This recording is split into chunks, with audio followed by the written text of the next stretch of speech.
Let's get it. Okay, let's shut everything up real quick. Game. Okay. Bidoo. English. No, I have not.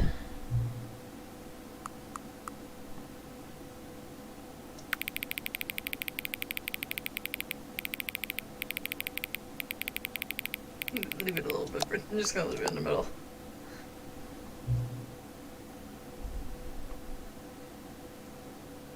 Okay. My current time. Uh-oh. Okay. It is very early, actually. Oh.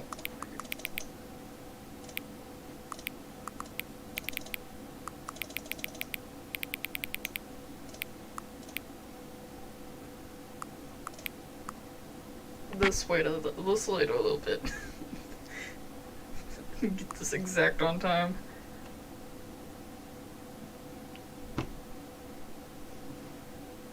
Okay. Got it.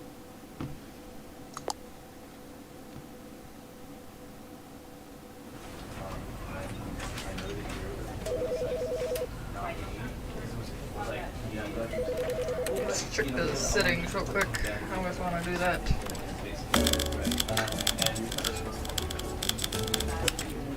This is the story of a man named Stanley. There he is. Oh, I can see it on the computer screen over there. That's neat. Let's do that 100. This is the Yep.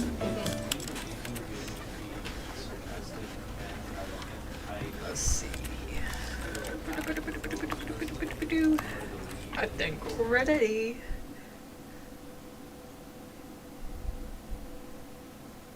This is the story of a man named Stanley. Stanley worked for a company in a big building where he was employee number 427. Employee number 427's job was simple. He sat at his desk in room 427 and he pushed buttons on a keyboard. Orders came to him through a monitor on his desk, telling him what buttons to push, how long to push them, and in what order. Oh, This is what pushing employee buttons. 427 did every day of every month of every year. And although others might have considered it soul-rending, Stanley relished every moment that the orders came in, as though he had been made exactly for this job. And Stanley was happy. Get it, Stanley? And then one day, something very peculiar happened. Oh. Something that would forever change Stanley. Something he would never quite forget. He had been at his desk for nearly an hour when he realized that not one single order had arrived on the monitor for him to follow. Oh no. No one had showed up to give him instructions, call a meeting, or even say hi. Never in all his years at the company had this happened, this complete isolation. Something was very clearly wrong. Shocked, frozen solid, Stanley found himself unable to move for the longest time. But as he came to his wits and regained his senses, he got up from his desk and stepped out of his office. Mug. Oh, wait. I want the mug.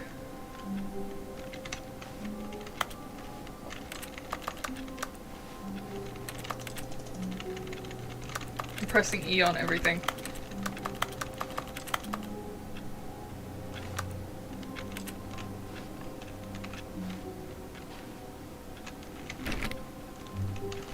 I'm gonna press everything in this fucking game. All of his co-workers were gone.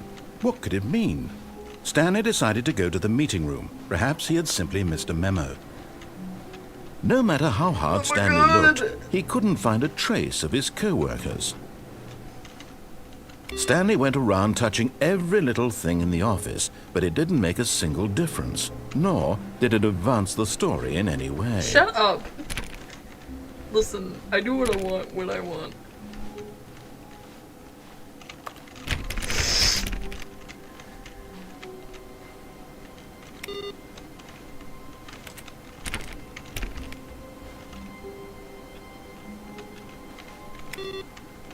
Leaving y'all computers on. I want in. Let me in.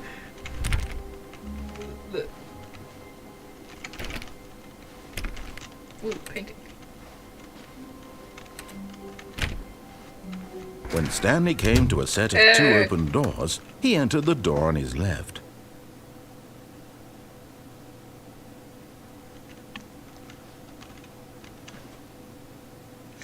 Listen, I'm indecisive here.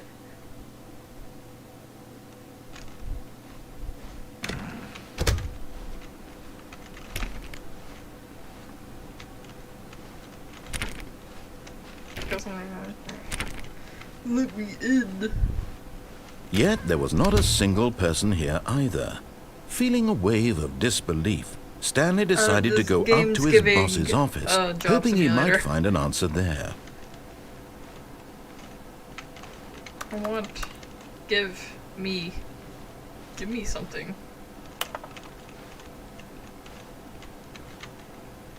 No, what was that?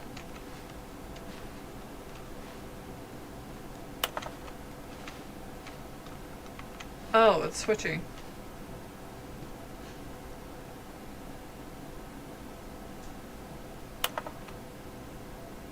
More ties free to play. Yes! Stanley stepped into the broom closet, but there was nothing here, so he turned around and got back on track. No, I want to stay. This is the only room that I can consensually go into without you. There was nothing opening here. It. No choice to make, no path to follow, just an empty broom closet. No reason to still be here. What? It was baffling that Stanley was still just sitting in the broom closet. He wasn't even doing anything. I am doing At least if there was something to interact with, he'd be justified in some way. As it is, he's literally just standing there doing sweet FA.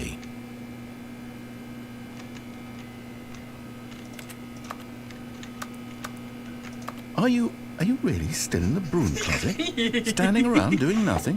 Why? Please offer me some explanation here. I'm genuinely confused. Because...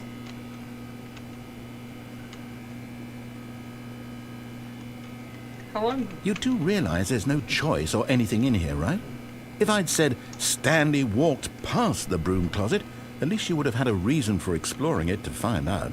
But it didn't even occur to me because literally this closet is of absolutely no significance to the story whatsoever. It's significant I never to would my have thought story. to mention it. Taking in every detail. Maybe to you this is somehow its own branching path.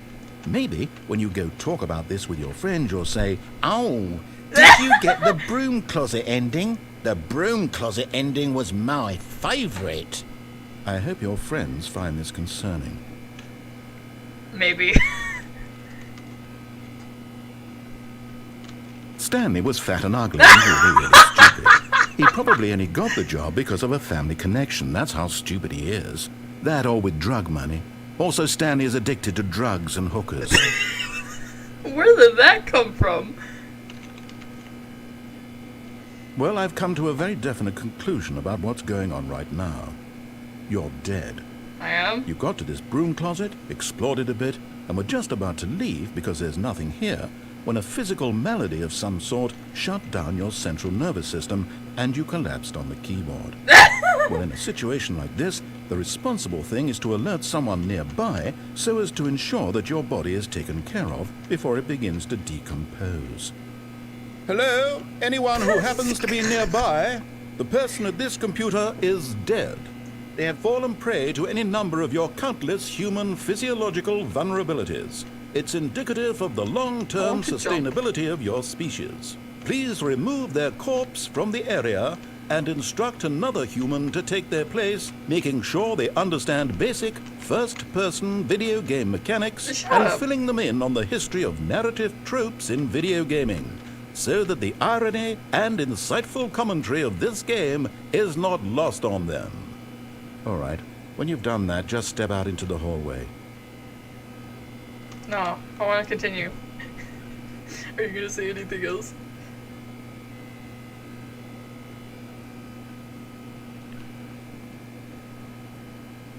I think he's done. Are you done? I think he's done. Ah, second player. It's good to have you on board. I guarantee you can't do any worse than the person who came before you. You too? Unbelievable. I'm at the mercy of an entire species of invalids. Perhaps there's a monkey nearby you can hand the controls to. A fish? Fungus? Look, you can hammer out the details. I'm not particularly picky. I'll just be waiting for when you're ready to pick up the story again. I'm sorry. You sound so disappointed. I'm ready. Coming to a staircase, No, Stanley no, walked upstairs no, to his let me boss's out. office. Up or down? I don't know what's down there.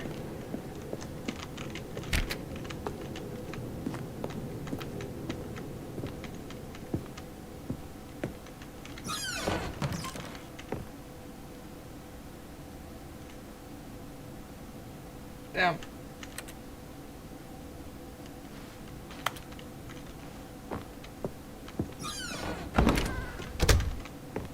We're also like closing after every door after me.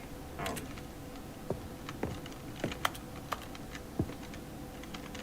I don't want to go in there yet. Never mind. Stepping into his manager's office, Stanley was once again stunned to discover not an indication of any human life.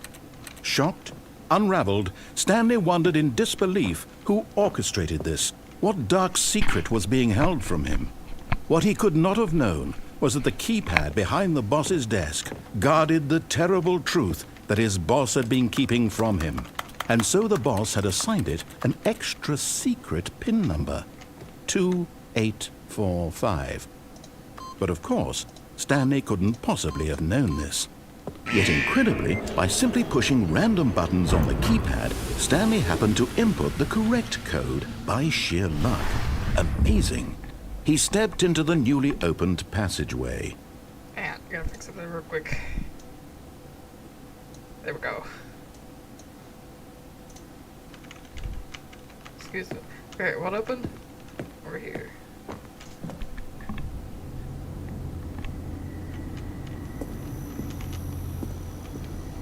What's going on in here?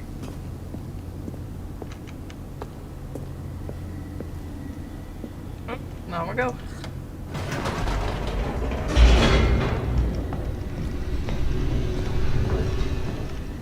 Oh. Descending deeper into the building, Stanley realized he felt a bit peculiar. It was a stirring of emotion in his chest, as though he felt more free to think for himself, to question the nature of his job. Oh, really? Why did he feel this now, when for years it had never occurred to him? This question would not go unanswered for long. I don't know, maybe because all your fucking coworkers evaporated. Not in front of your Stanley eyes. walked straight ahead through the large door that read Mind Control Facility.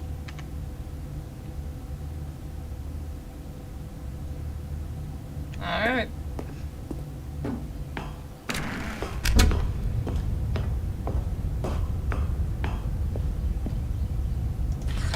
The lights rose on an enormous room packed with television damn. screens. What horrible secret did this place hold? Stanley thought to himself. Did he have the strength to find out? Probably. I don't know.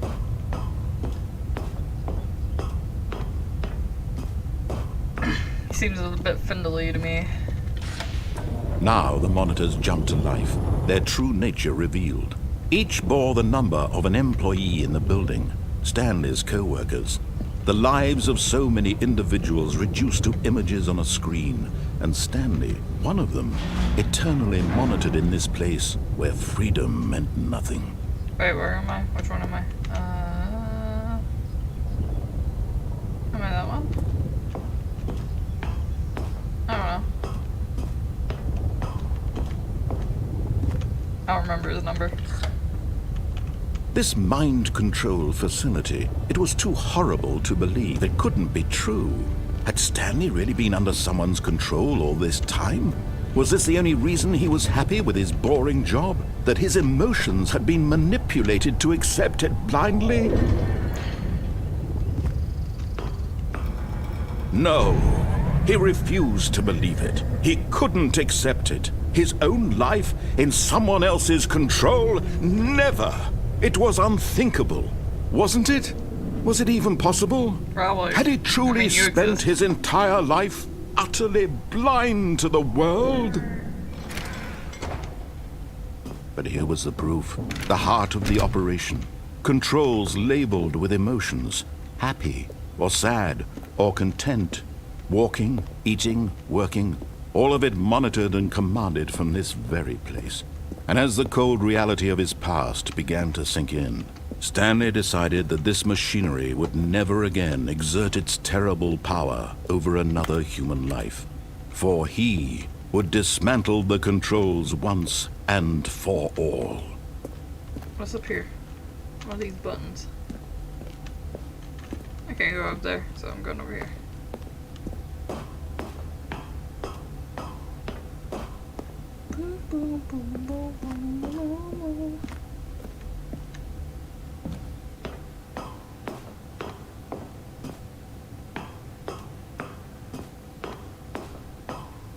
And when at last he found the source of the room's power, he knew it was his duty, his obligation, to put an end to this horrible place and to everything it stood for. Alright, we're gonna go this narrator's way. This time, and then we'll. Oh shit! I can't see.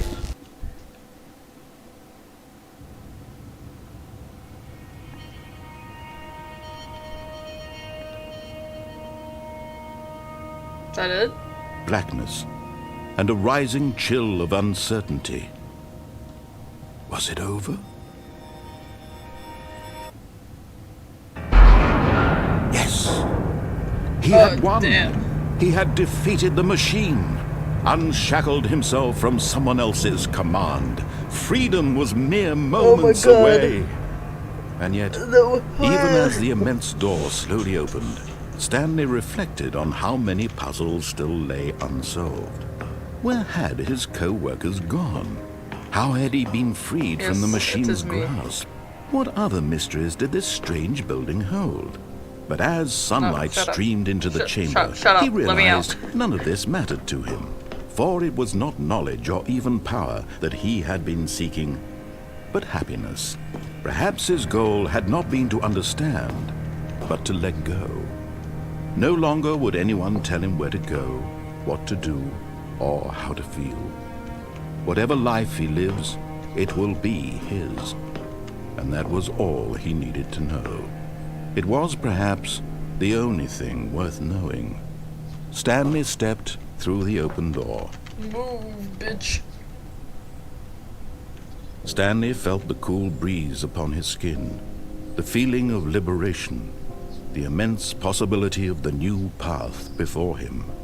This was exactly the way, right now, that things were meant to happen. And Stanley was happy. Yay! I beat the game. I got 2 achievements in a row. It's time to start again. I'm going to ignore All of everything his this man co-workers says. were gone. What could it mean? Stanley decided to go to the meeting room. Perhaps he had simply missed a memo.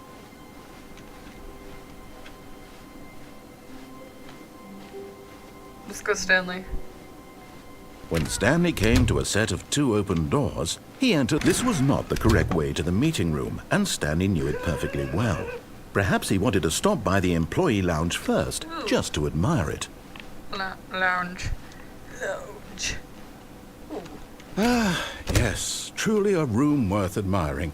It had really been worth the detour after all, just to spend a few moments here in this immaculate, beautifully constructed room.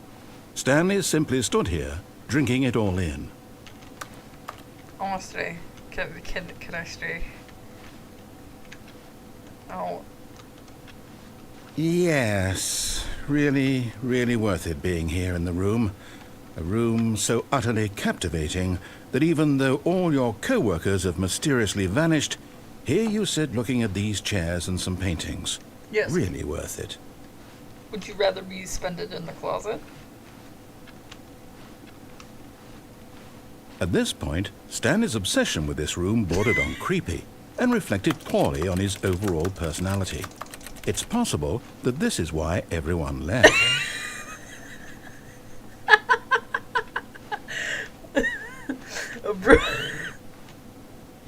Stanley sat around waiting for more dialogue, but when a long time had passed and there was no more, he decided that the game was trying to send him a message. You spin me round, round. No, is he actually done? Okay. But at last, he'd had enough of the amazing room and took the first open door on his left to get back to business.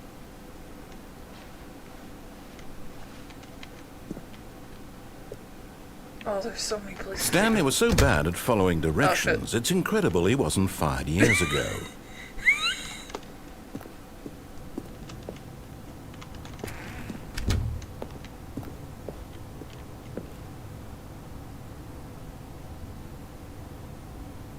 Yeah.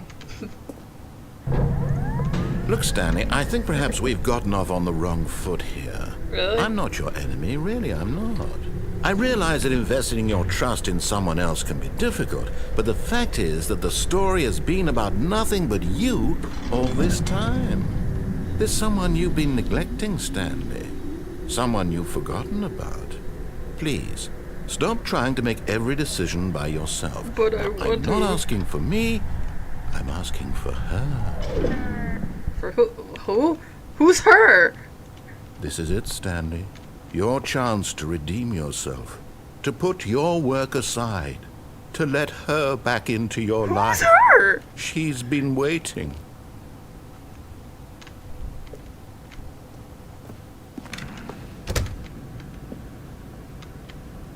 What's happening?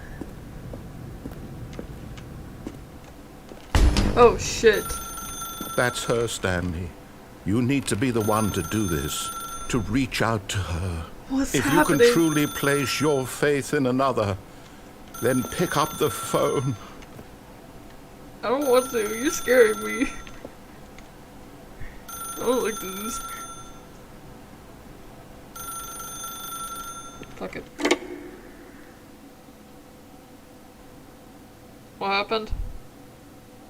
What the fuck happened? What? Oh, Stanley, is that you? Hold on, sweetie. Sorry to keep you waiting. I'm just pulling the bread out of the oven. All right. This guy has a there wife? we go. All right, now, I want you to come in and tell me all about Your damn Gotcha! Oh, come on. Did you actually think you had a loving wife who'd want to commit their life to you? I'm trying to make a point here, Stanley. Obviously you to see you. I mean, something. you're Come sticking inside. around. Let me show you what's really going on here. What if I don't want to? Sorry, but you're in my story now. Hey! Oh no, please. This is a very sad story about the death of a man named Stanley. Stanley is quite a boring fellow. He has a job that demands nothing of him, and every button that he pushes is a reminder of the inconsequential nature of his existence. Look at him there, pushing buttons, doing exactly what he's told to do. Now he's pushing a button. Now he's eating lunch. Now he's going home. Now he's coming back to work. One might even feel sorry for him, except that he's chosen this life. But in his mind, in his mind he can go on fantastic adventures. From behind his desk, Stanley dreamed of wild expeditions into the unknown, fantastic discoveries of new lands. I don't like this. Let me It was out. wonderful. And each day that he returned to work was a reminder that none of it would ever happen to him. And so he began to fantasize about his own job. First, he there imagined a that clock one behind day the while at TV? work, he stepped up from his desk to realize that all of his co-workers, his boss, everyone in the building had suddenly vanished off the face of the earth. The thought excited him terribly. Spend time with the boys. So he went further. He imagined that he came to two open doors and that he could go through either. At last, choice. It barely even mattered what lay behind each door. The mere thought that his decisions would mean something was almost too wonderful to behold. Jay?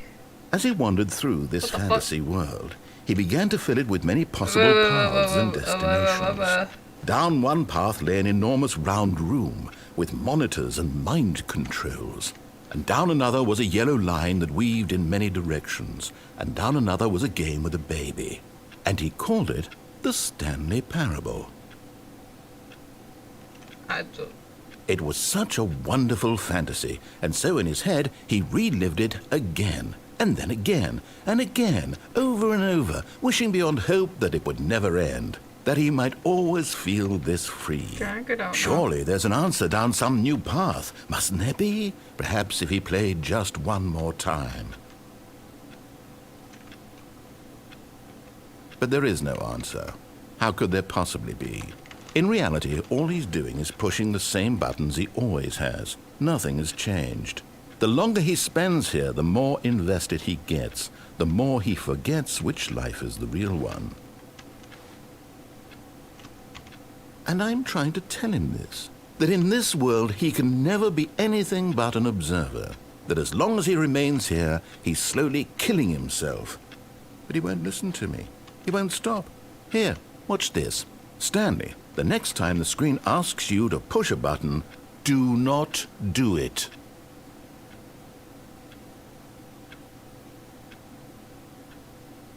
I'm not doing it.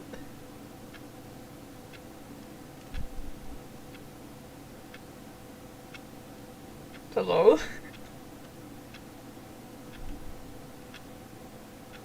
Narrator.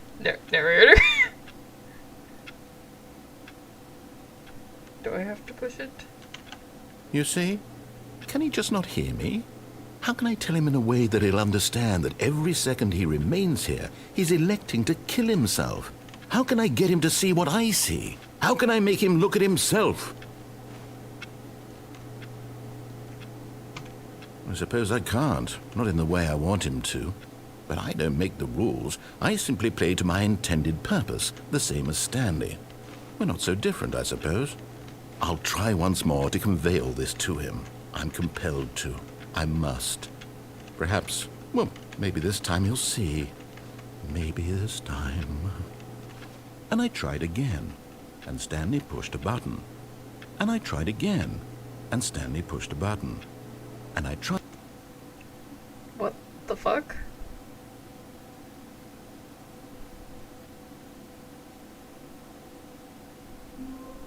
That was something. Okay. All of his co-workers were gone. What could it mean? Stanley decided to go to the meeting room. Perhaps he had simply missed a memo.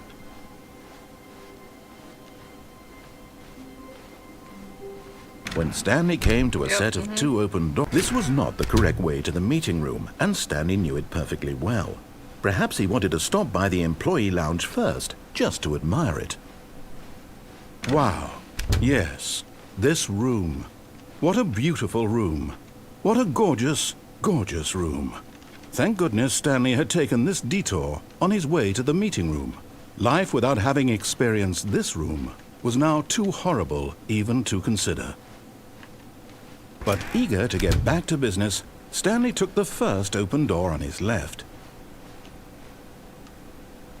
And so he detoured through the maintenance section, walked straight ahead to the opposite door, and got back on track. Fuck you.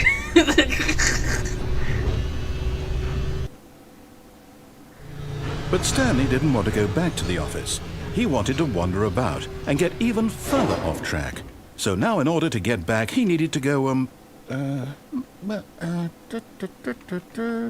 from here it's, left. Ah, okay. Oh, no.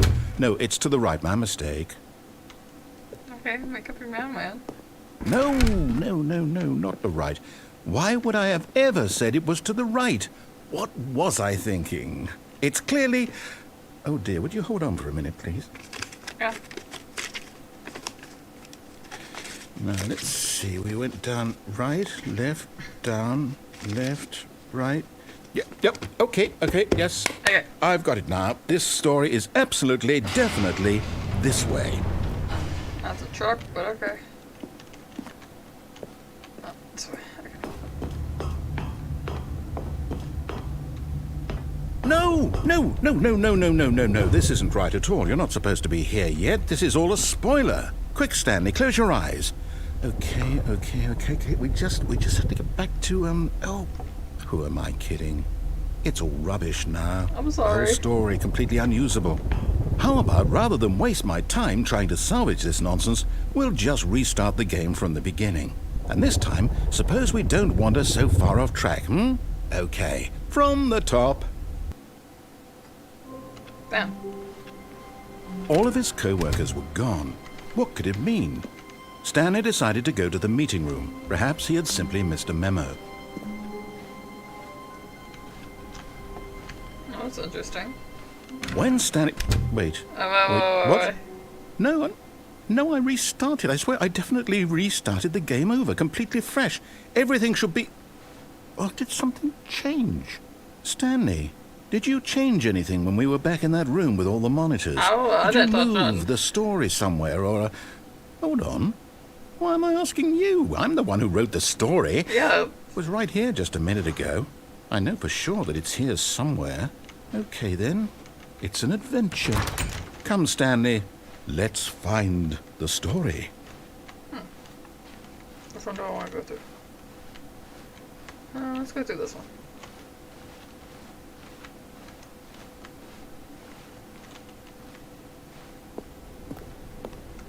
What is this way? Cool. Now confused.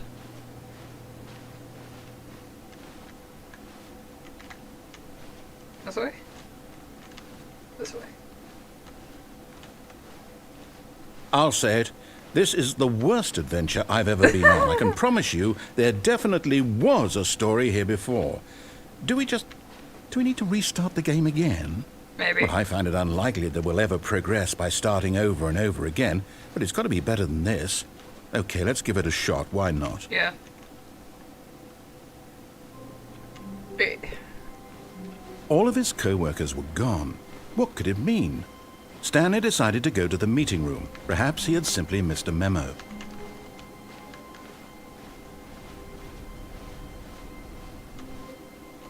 Okay, yep, it's worse. I might be remembering this wrong. It's possible the story is back where we just came from. Why don't we go back the other direction and see if we missed anything? Yeah, okay. No.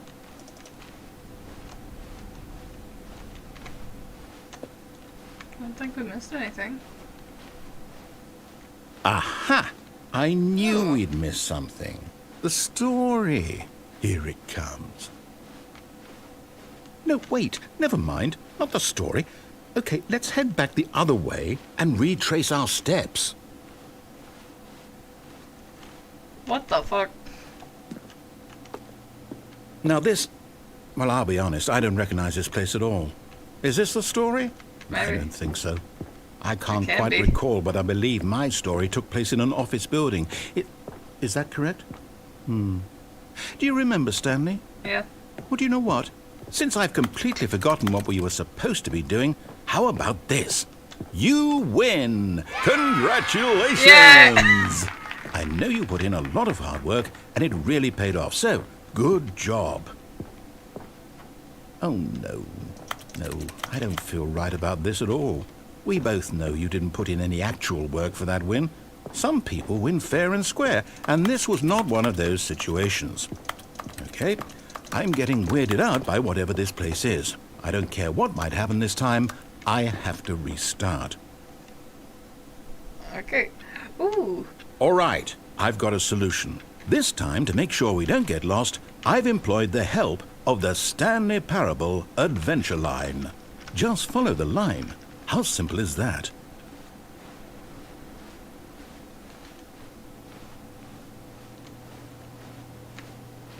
Line. I like the line. You see? The line knows where the story is. It's over in this direction. Onward, Stanley, to destiny. Though, here's a thought. Wouldn't wherever we end up be our destination, even if there's no story there? Or to put it another way, is the story of no destination still a story?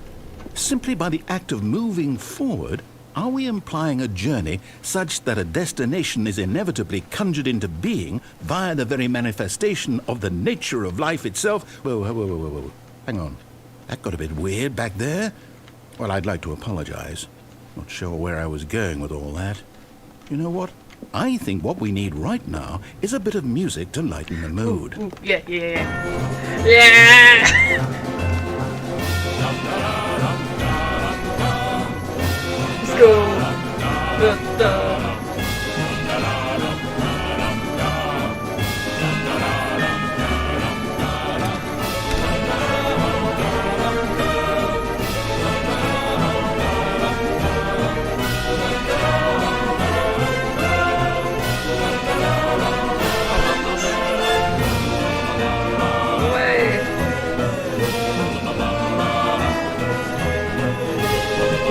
Cut the music. What? Go back and look at that fern.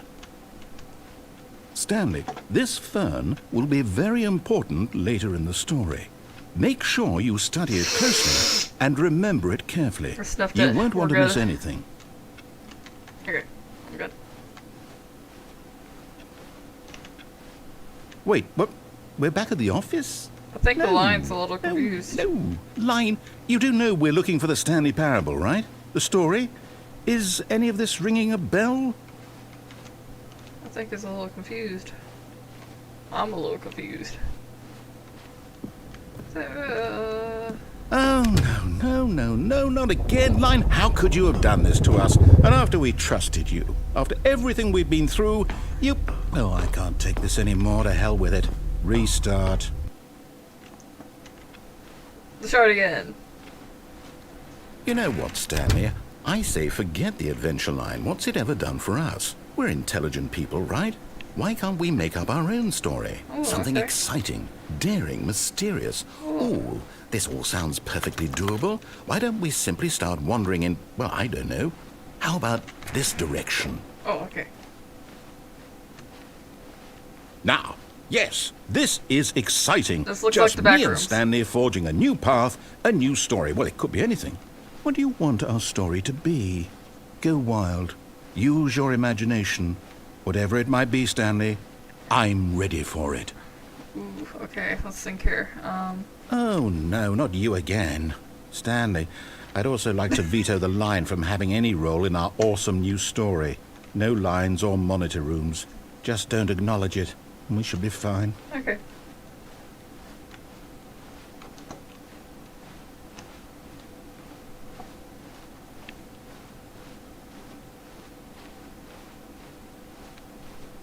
Can we have the music back? I liked it. Ah, a choice. Yes. We get to make a decision. From here, the story is in our control. How important we mustn't squander the opportunity. I'm ready. In fact, I believe I need a minute to think here. Just walk in circles for a minute. Okay, so I know that each door has to lead somewhere, which means that somewhere, the place where we're trying to go, there must be a reverse door that leads here. And that in turn means that our destination corresponds with the counter-inverted reverse door's origin. So starting from the right, let us ask, will taking the right door lead us to where we're going? And since the answer is clearly yes, then by all accounts, the door on the right is the correct one. Another victory for logic. Come, Stanley, our destiny awaits. Oh, okay. What? Oh, hold up, what's this? The confusion ending. You're telling me That's what this is?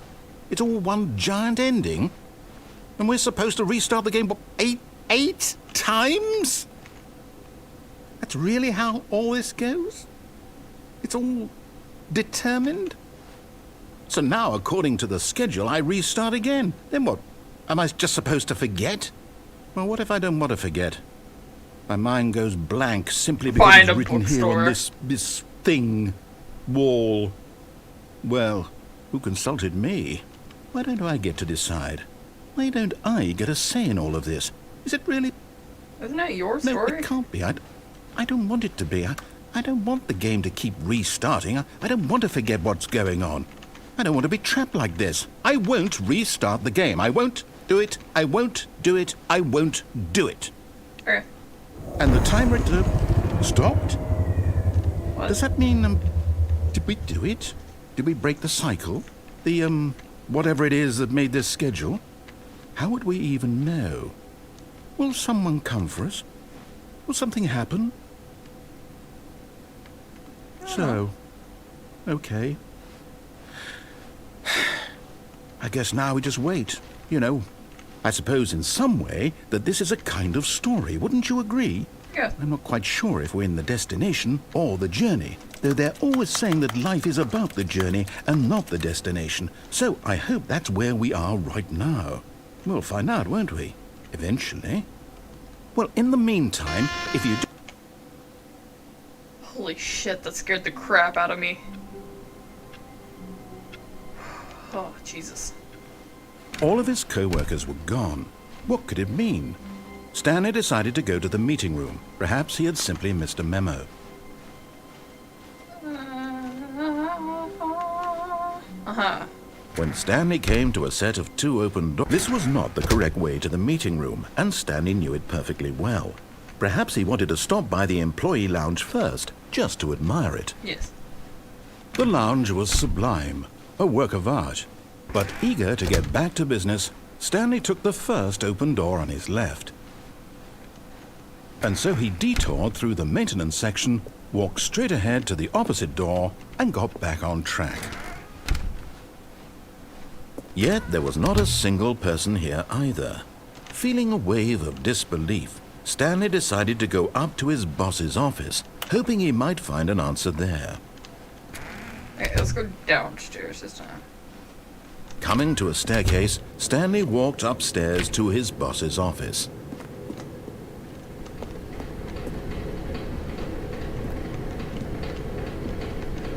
Oh. But Stanley just couldn't do it.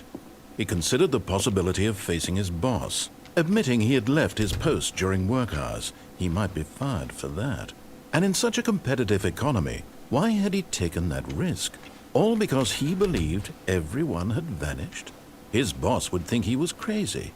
And then something occurred to Stanley. Maybe, he thought to himself, maybe I am crazy. All of my co-workers blinking mysteriously out of existence in a single moment for no reason at all? None of it made any logical sense. And as Stanley pondered this, he began to make other strange observations. For example, why couldn't he see his feet when he looked down? Why did doors close automatically behind him wherever he went? And for that matter, these rooms were starting to look pretty familiar. Were they simply repeating? No, Stanley said to himself, this is all too strange. This can't be real. And at last, he came to the conclusion that had been on the tip of his tongue. He just hadn't found the words for it. "I'm dreaming!" he yelled. "This is all a dream." Oh, what a relief Stanley felt to have finally found an answer, an explanation. His co-workers weren't actually gone. He wasn't going to lose his job. He wasn't crazy after all.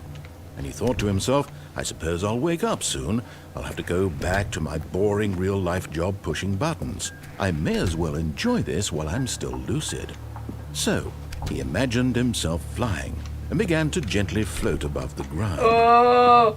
Then he imagined himself soaring through space on a magical starfield, and it too appeared. It was so much fun, and Stanley marveled that he had still not woken up. How was he remaining so lucid?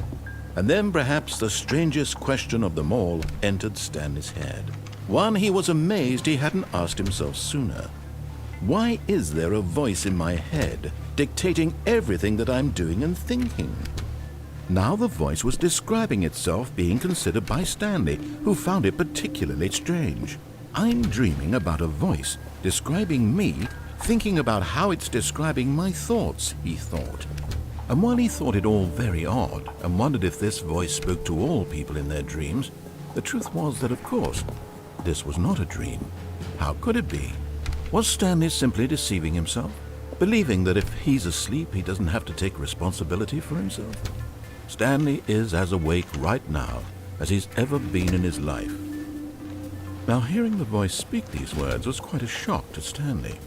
After all, he knew for certain, beyond a doubt, that this was in fact a dream. Did the voice not see him float and make the magical stars just a moment ago? How else would the voice explain all that? This voice was a part of himself too. Surely, if he could just... He would prove it. He would prove that he was in control, that this was a dream. So he closed his eyes gently, and he invited himself to wake up. He felt the cool weight of the blanket on his skin, the press of the mattress on his back, the fresh air of a world outside this one. Let me wake up, he thought to himself. I'm through with this dream. I wish it to be over. Let me go back to my job. Let me continue pushing the buttons. Please, it's all I want. I want my apartment and my wife and my job. All I want is my life exactly the way it's always been. My life is normal. I am normal. Everything will be fine. I am okay. Clap, oh. Well, shit. Stanley began screaming. Please, someone, wake me up. My name is Stanley. I have a boss. I have an office. I am real. Please, just someone tell me I am real. I must be real. I must be. Can anyone hear my voice? Who am I? God damn. And everything went black. What?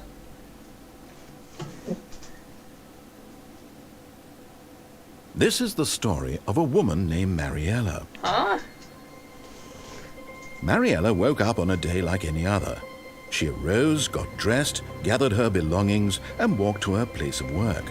But on this particular day, her walk was interrupted by the body of a man who had stumbled through town talking and screaming to himself, and then collapsed dead on the sidewalk. And although she would soon turn to go call for an ambulance, for just a few brief moments, she considered the strange man. He was obviously crazy. This much she knew. Everyone knows what crazy people look like. And in that moment, she thought to herself how lucky she was to be normal. I am sane. I am in control of my mind. I know what is real and what isn't. It was comforting to think this, and in a certain way, seeing this man made her feel better. But then she remembered the meeting she had scheduled for that day, the very important people whose impressions of her would affect her career, and by extension, the rest of her life. She had no time for this, so it was only a moment that she stood there, staring down at the body. And then she turned and ran. Damn.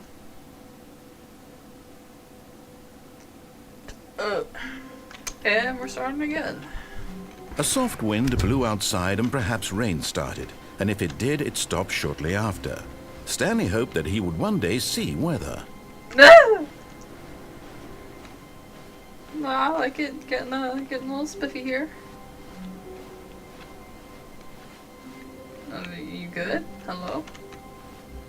Hey, narrator? When Stanley came to a set of 2 open doors, he entered the door on his left. Let's go. This was not the correct way to the meeting room, and Stanley knew it perfectly well. Perhaps he wanted to stop by the employee lounge first, just to admire it. Standing now in this incredible room, Stanley for the first time understood true happiness. Then the feeling went away, and he felt sad again. Then it came back, and lingered for a minute or two. Now it's only half there. Just a kind of, tingle. Tingle, tingle, tingle. But tingle. eager to get back to business, Stanley took the first open door on his left. I forgot what's in here. Oh, something. Let's continue And so this he way. detoured through the maintenance section, walked straight ahead to the opposite door, and got back on track. Yet there was not a single person here either. Feeling a wave of disbelief, Stanley decided to go up to his boss's office. Coming to a staircase, Stanley walked upstairs to his boss's office.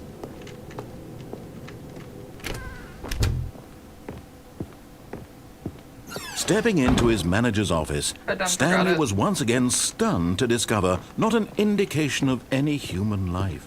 What could it mean? Stanley wondered aloud to nobody. He began wildly tearing through papers on the boss's desk, pulling books off the shelf, looking behind paintings, desperate for clues to his situation. But his attention was caught by a keypad behind the boss's desk. What could its purpose be? In fact, this keypad guarded the terrible secret that lay buried below his feet. And so the boss had assigned it an extra secret PIN number, 2845. But of course, Stanley couldn't possibly have known this. Yet incredibly, by simply pushing random buttons on the keypad, Stanley happened to input the correct code by sheer luck. Amazing! He stepped into the newly opened passageway.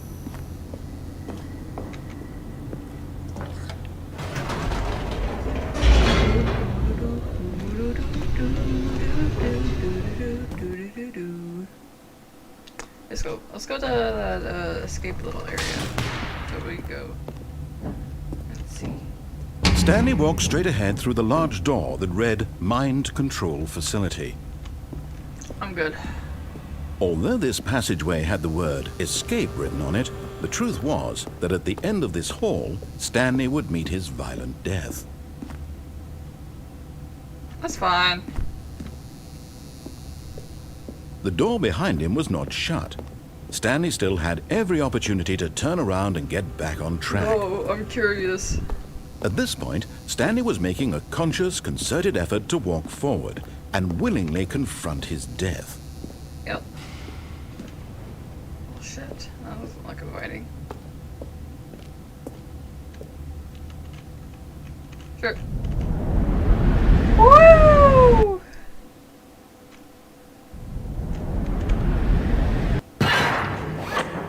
How are my legs still alive? As the machine whirred into motion and Stanley was inched closer and closer to his demise, he reflected that his life had been of no consequence whatsoever.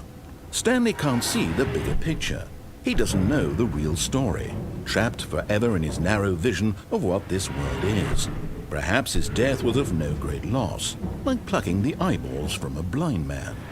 And so he resigned and willingly accepted this violent end to his brief and shallow life. Farewell, Stanley. Wait. Hey, wait, narrator, you're not doing it. Oh, shit! Farewell, Stanley, cried the narrator, as Stanley was led helplessly into the enormous metal jaws. In a single visceral instant, Stanley was obliterated, as the machine crushed every bone in his body, killing him instantly. Oh, shit! Huh?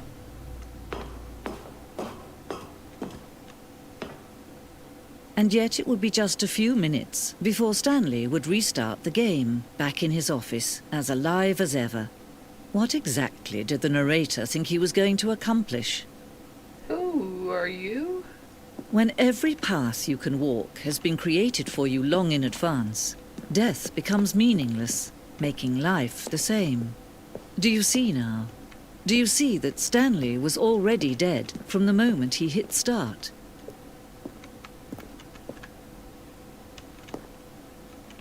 What? What? Why did I say what like that? Oh.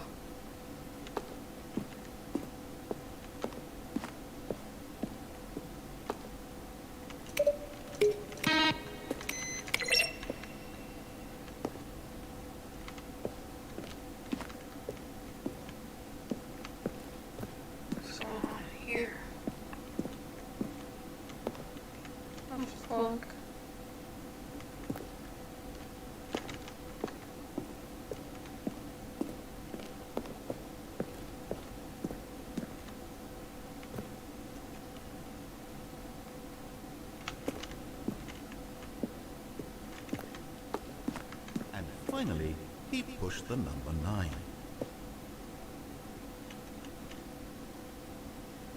Now look closely, Stanley. See how it's impossible for the player to do anything in this room? Perfect example of poor level design, textbook mistake. It's the kind of thing you'd pick up on intuitively if you had even the most fundamental understanding of good and bad. Okay, yeah. But of course, you be.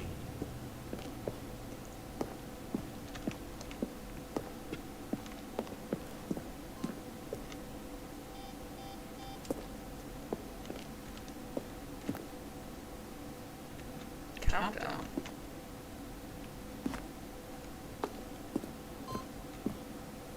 Oh. Yeah, I'm still exploring.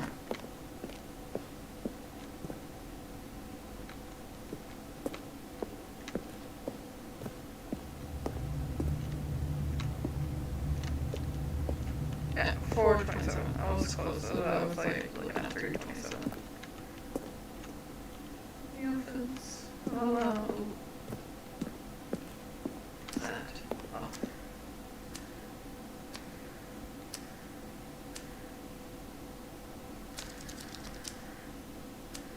Oh, okay. I'm gonna go do that again.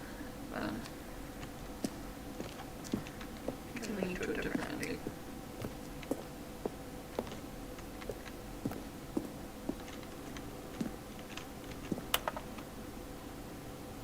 Ah! Excellent. Come on.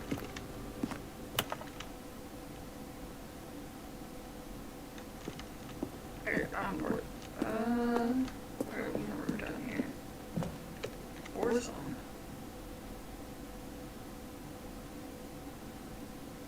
Huh?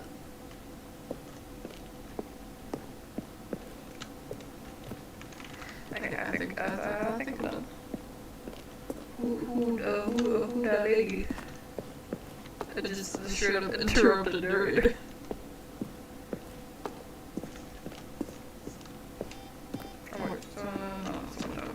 There is something back here.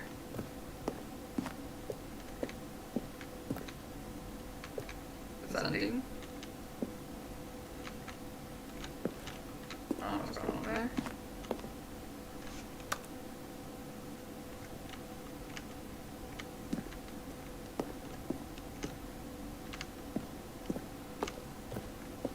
Okay, there's more.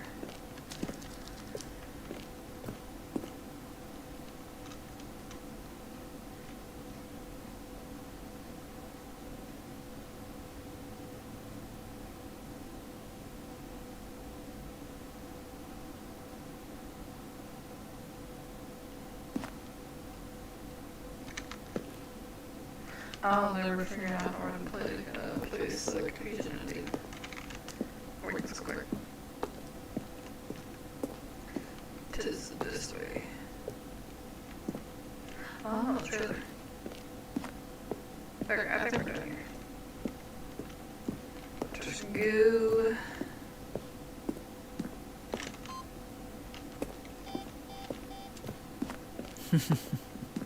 Oh, look at these two. How they wish to destroy one another. How they wish to control one another. How they both wish to be free.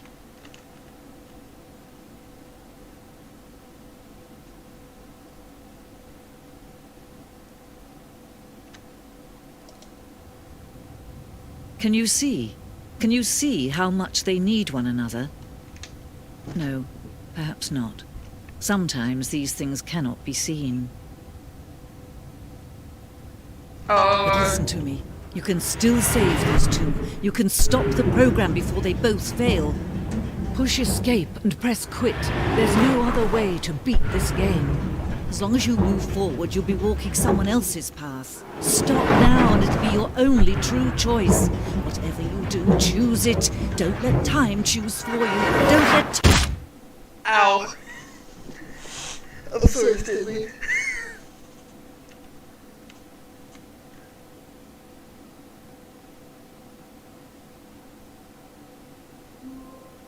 Who is she though? Oh, I'm interested. All of his co-workers were gone. What could it mean? Stanley decided to go to the meeting room. Perhaps he had simply missed a memo. Okay, let's... Oh, new Content. content? What does that mean, new content? This is no content.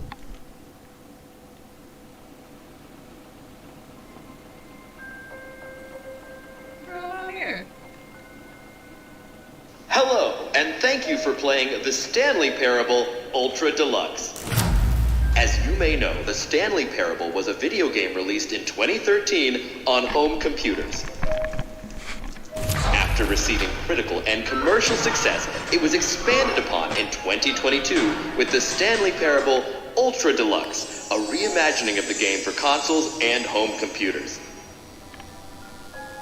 The Stanley Parable Ultra Deluxe features exciting new content that broadens and expands the world of the Stanley Parable, delighting audiences the world over.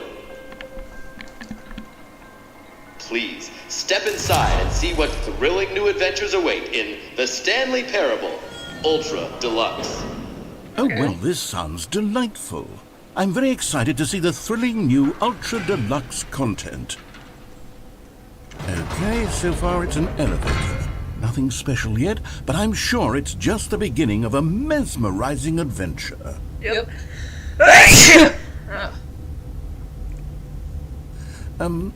Is it broken? What's going on here? Should we be moving somewhere or... Oh, there we go. All right, finally, at long last, it's on to the new content. Yay. I've never been more ready. Let's do it.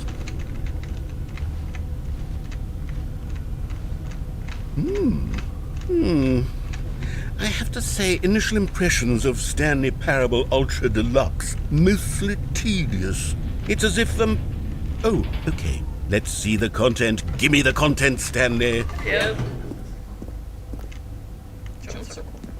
All right, let's see. It's the jump circle.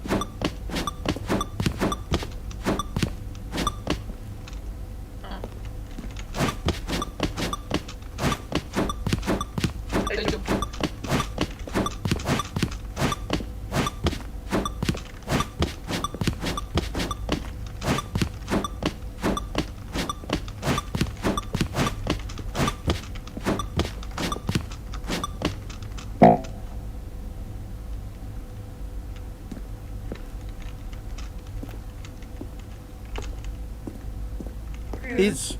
Is that it? Surely that's not all the new content. There has to be something else, right?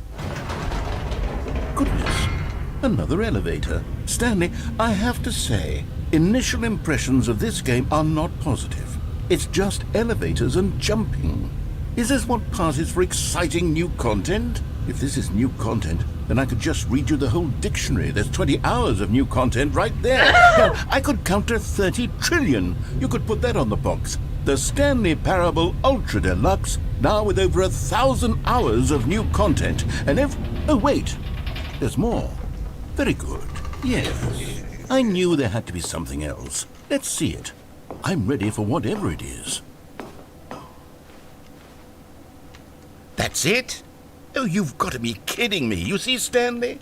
This is what happens when greedy video game developers with no respect for their fan base rush a cheap expansion to market for no reason other than to make an easy dollar. And don't get me started on the level of craftsmanship that's gone into it. In fact, I'm looking right now at the game's achievements, and it's hard to believe one of them actually says, "Test achievement, please ignore." What quality assurance department signed off on this? I'm infuriated and I'm offended, and I intend to find these people on Twitter and hold them personally accountable. It's my fault, Stanley.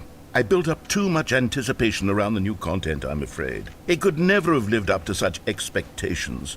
If you're still with me, why don't we just reset the game, and we'll try to get back to what the Stanley Parable is really about. No frills, no gimmicks. Just you and me having a great time together like always. What do you say, friend? Yes. Wait. Nerd.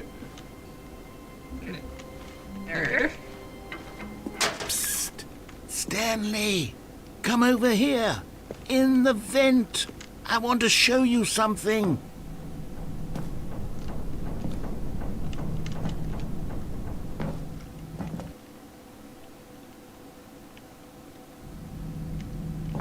Okay, you remember how cheap and unsatisfying the new Ultra Deluxe content turned out to be? Well, it got me thinking about the past, and how much better the Stanley Parable used to be.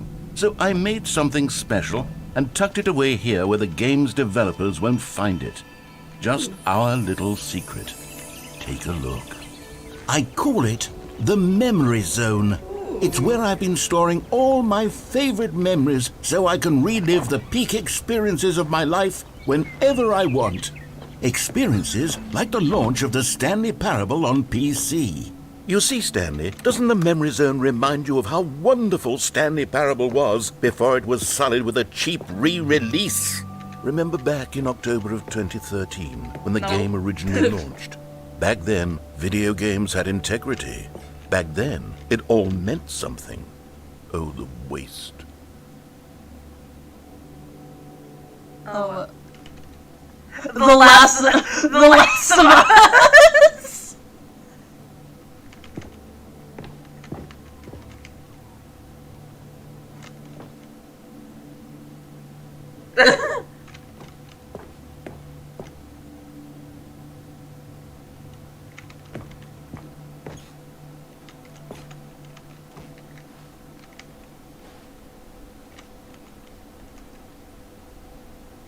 Oh yes, $1.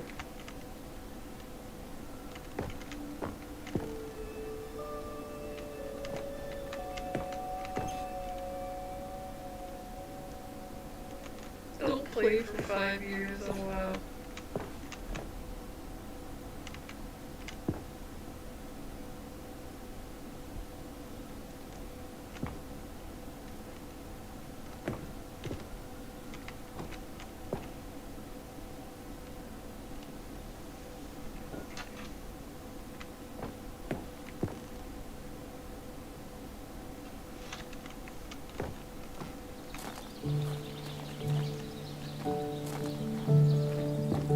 And over here is where I keep reviews of the Stanley Parable. Like this stunning triumph of games journalism, 10 out of 10 from Destructoid.com. James Stephanie Sterling writes, and I quote, "Where so many games that aspire to be more than games end up less than any form of art, Stanley Parable strives and then succeeds to be every game ever created." Did you hear that, Stanley? Every game ever created. That's how grand and all-encompassing the original Stanley Parable was. It was literally every game ever created. It was Skyrim, it was Persona 3, it was all of them, and now it's nothing. It's no games at all. It isn't even the Stanley Parable anymore. It's just a husk now. A lifeless husk with an hour of new elevator content.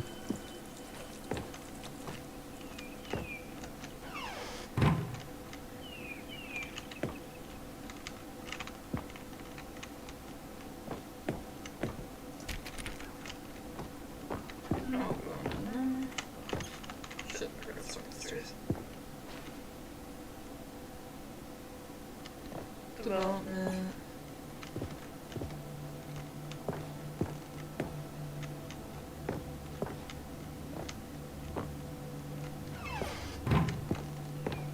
Here's another moving passage, this time from GameSpot.com. The Stanley Parable is both a richly stimulating commentary on the nature of choice in games and one that offers some of the most enjoyable, surprising, and rewarding choices I've ever been confronted with in a game. 9 out of 10. Don't you get it, Stanley? The game was perfect.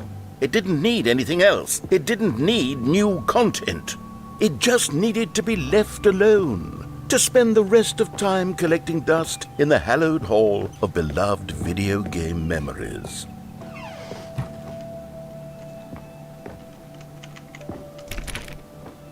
I want to go in here. It's the series. These were simpler times, Stanley. What I wouldn't give to go back, to have it all over again. Wait, hang on. I don't recall this part of the memory zone before. What's this? What's down here? Oh no. Oh God, no. Stanley, it's a collection of reviews from Steam, the online video game distributor. I haven't looked at these in years. I can't even imagine what's been collecting down here. Surely these reviews were glowing as well, weren't they? Honestly, I could not be bothered to play this game to full completion. The narrator is obnoxious and unfunny, with his humor and dialogue proving to be more irritating than entertaining. Unfunny! So it is funny. I'm trying to make a serious work of art. I suppose I could write up a handful of gags to insert into the Stanley Parable, but the game is already such a densely layered web of profound philosophical insights that I can't even imagine where I'd have the room to stick them. Not unfunny.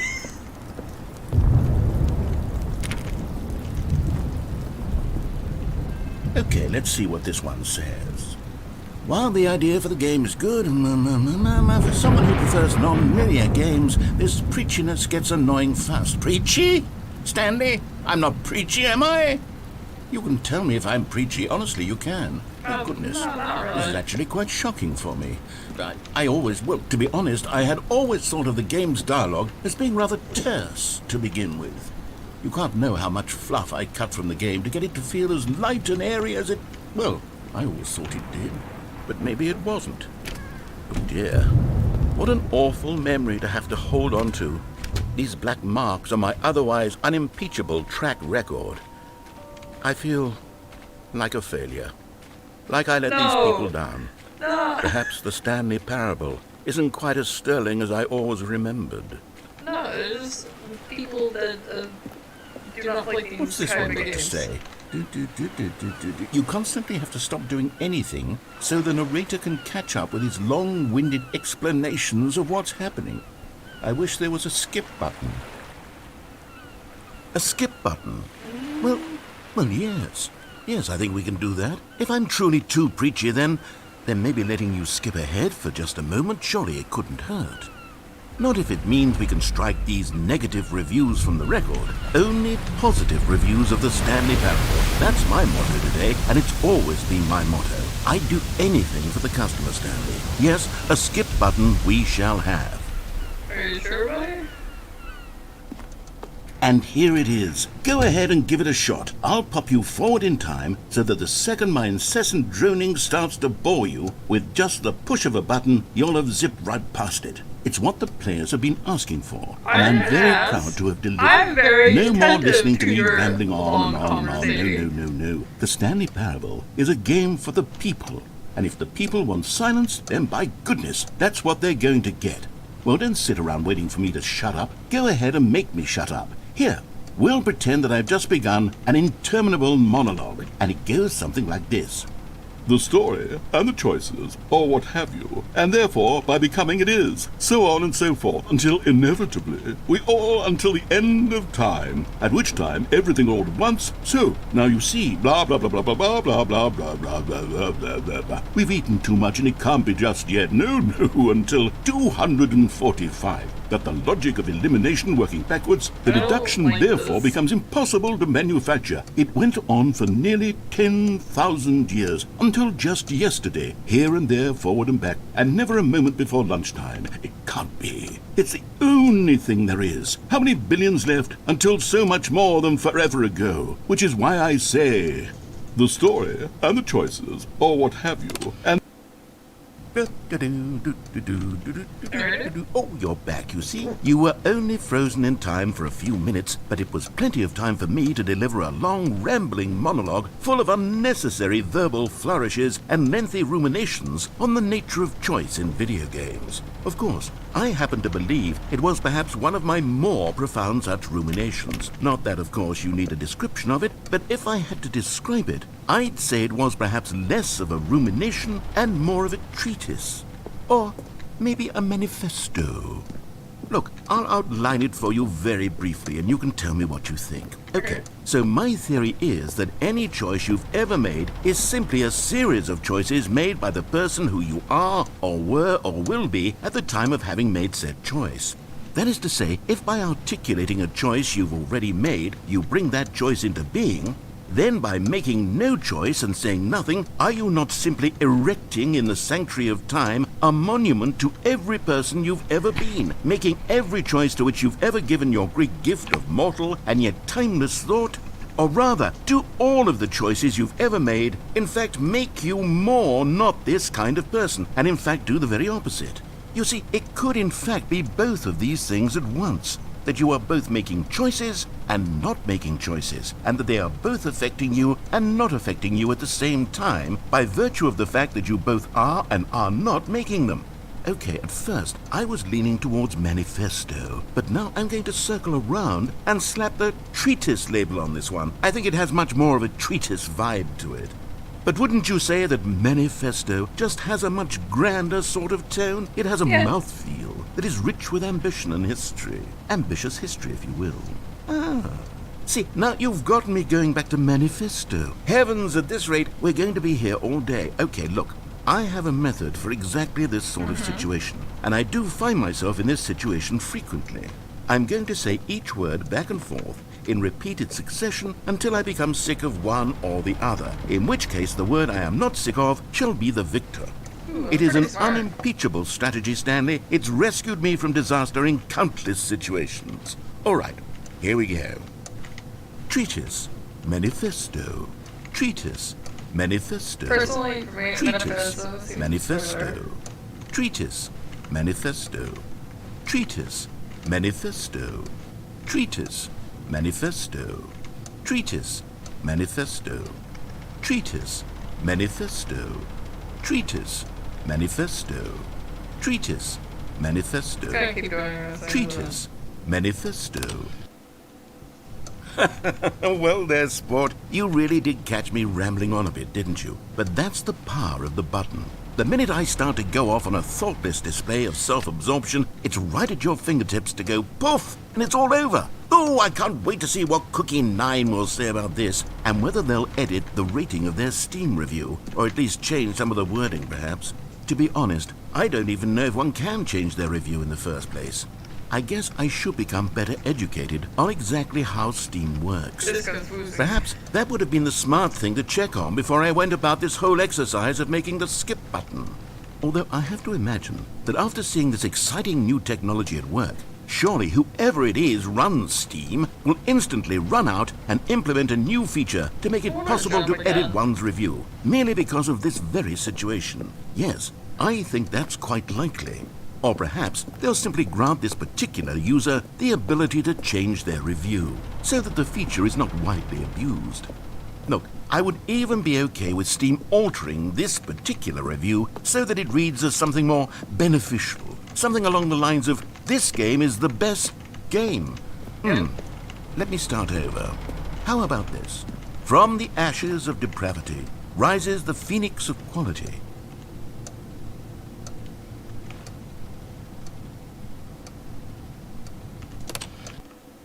Okay, welcome back, Stanley. Now, I should say that the amount of time the button has been skipping through is becoming longer and longer. That last one was, well, I want to say maybe 30, 45 minutes? It's not unendurable by any means, but it's, well, there's really only so much I can ramble on to myself about. I know, it's shocking, isn't it? But at any rate, I do suggest that we not press the button again. I think the skip button has been aptly demonstrated, and we can say goodbye to it and just... Wait. How do we get out of here?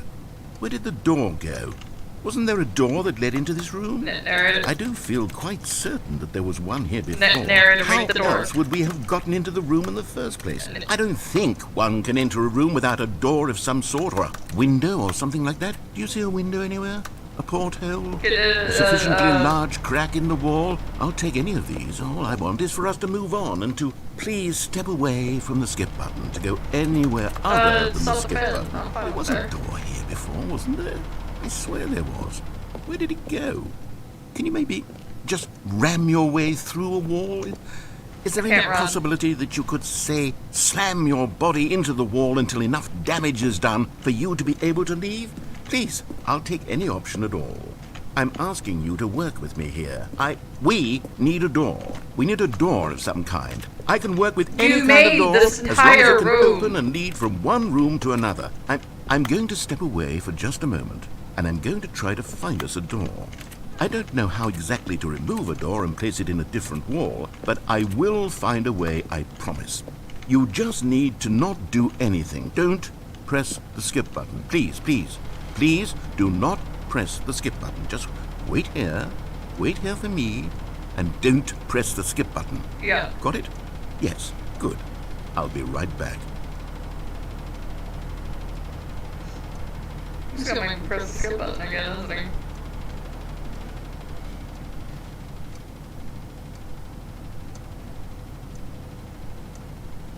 I look at the clock.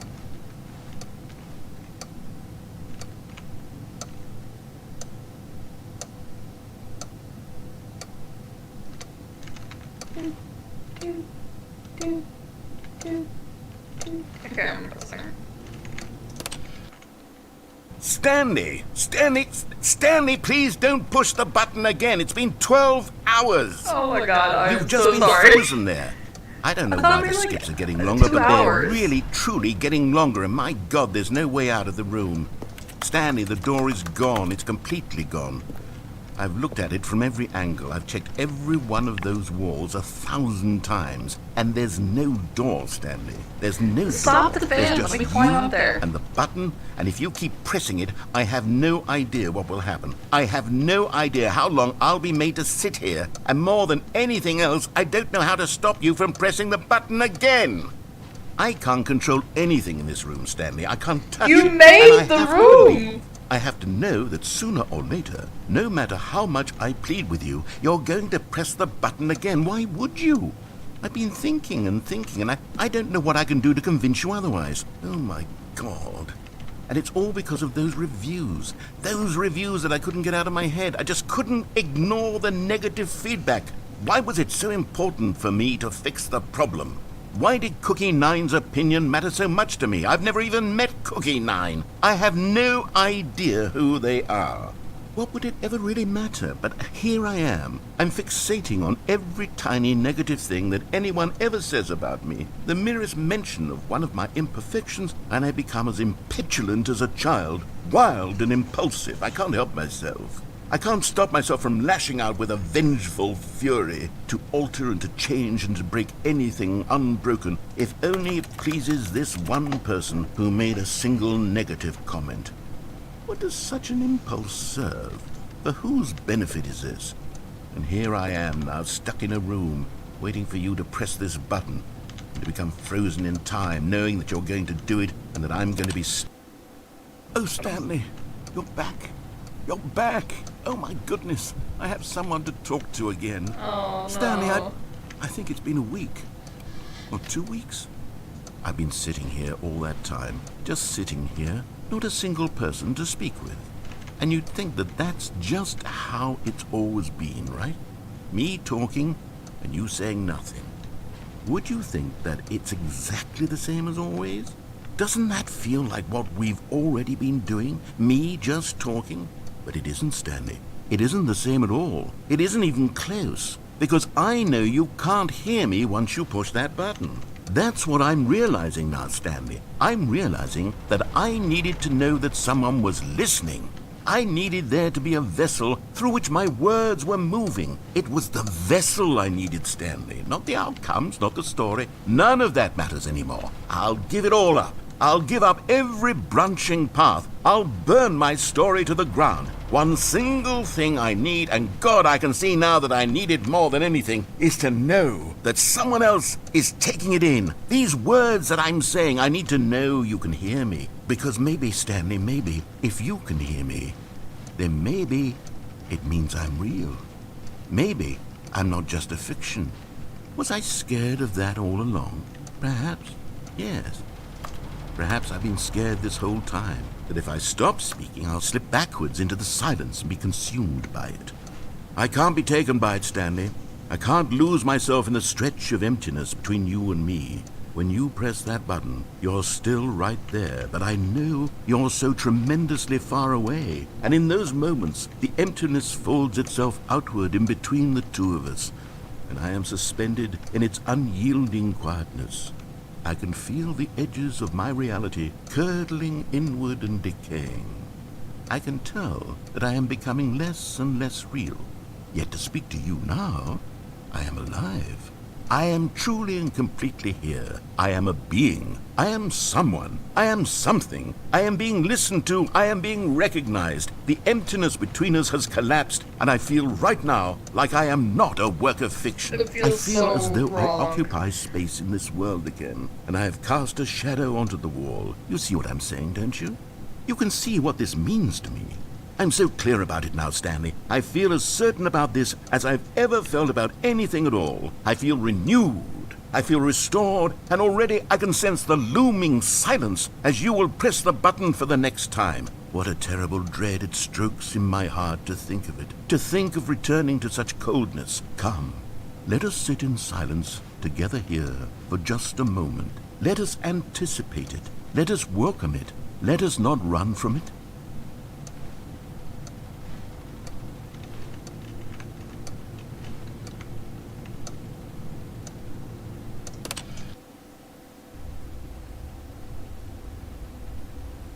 Oh, hello, it's you. You're here again. Welcome. I have had time to think about you and about us and about everything we've been through. I've had so much time. I stopped keeping track after a year. Have you ever sat down in one place and not moved for one entire year? Let me describe it for you. To begin with, there is only regret. There is only the turning wheel of I'm missed so sorry. opportunities. I felt nothing at all but regret for the I don't like longest this time, content. Stanley. Days, months. I lost it all in a blur of the deepest longing to undo the past. And when that feeling had begun to subside, what took its place is what I can only describe as the collapse of every moment I have ever experienced my entire life. All of them collapsed down into a single instant. In that instant, I could see myself clearly, calmly, with a collected heart. It was an impossibly rich wellspring of both delight and disgust simultaneously. I was consumed by it. I could do nothing but wallow in it for what felt like an eternity, for what I now know was far less. You see, it was a revelation for me. It was unlike anything I had ever known. It was a space without consequence, without action or outcome. It was divorced entirely from the question of free will that you and I have squabbled over for so long. There could be no one ending, no singular outcome of events, not if all events existed in the same moment. And I felt freed. I felt unburdened by the need to manifest a particular outcome into being. I saw that I could allow myself to exist along all timelines, and that each of them was simply a strand in the web of my being. It was incredible. The spaciousness, the equanimity of the moment, both singular and infinite. For the longest time, this was my experience. And then this moment passed, and the most unyielding fear I have ever known crept into my mind. And it is this sensation that I have been experiencing now for longer than I could have ever expected was possible. I have been waiting for you. Not that you might save me or do something to fix it, but merely to state for you the plain fact of this manner of existence. I wish you to feel afraid as I do, that perhaps one day this state of mind will consume you as well. Perhaps you will somehow, in some way, have to live as I do now, and I wish for you to know how excruciating it is, and for you to be in true terror of its eventual arrival. If I can only do this, only this one thing, perhaps it will bring me the smallest moment of peace in the darkness. So sorry.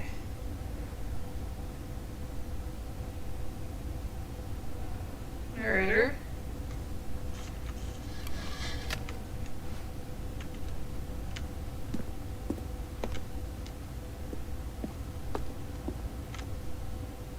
I'm so sorry.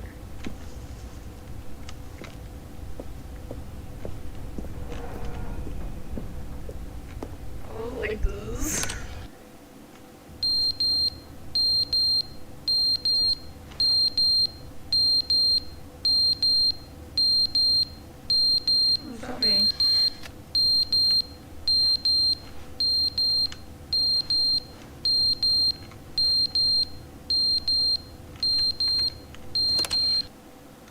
But they didn't understand the game was never meant to be funny. It was meant to have a point. It was meant to speak to the human condition. But where are the jokes? Where are the jokes? They bemoaned, they screamed, they gnashed their teeth and said, entertain us. It wasn't enough. They had to leave a pathetic little thumbs-down review and make all of their pitiful demands. But then, he's talking too much, they said. First, he didn't entertain us, now he won't shut up. It's the inconsistency, it's the lack of accountability. It's the unwillingness to examine with an uncompromising heart the words that they are speaking into the world. As though there were no consequences for a lack of cohesion in one's assessment of others. But of course, absolutely anyone can leave a review. So here's what we get. We get these demands that seek everything and are accountable to nothing. We get a world where someone will say, oh, there should be a skip button. You should be able to freeze Stanley in place while the narrator sits there forever and ever. We want all of this in the new Stanley parable. We demand it. And then, because it was said, because it was spoken, now it simply has to happen. The most immediate desires, every single thing demanded by every person at every moment in time. If someone wants it, then it's a crime not to bring it into being. Have we been given to indulging every fleeting whim for no reason other than to do so? Yes! Yes! It seems that this is now the world we live in. It seems that we are a people living in such bleakness and discomfort with ourselves that our entertainment is now our lives. It has come to represent us. It absolutely must speak to who we are as people, because otherwise, without our entertainment, we have nothing. Without entertainment, we would have to face inward toward the cruel bleakness inside ourselves. We would turn to look at our deeper nature and find a resounding emptiness gazing back with unyielding aggression. And so because of this, we require that our amusements and our play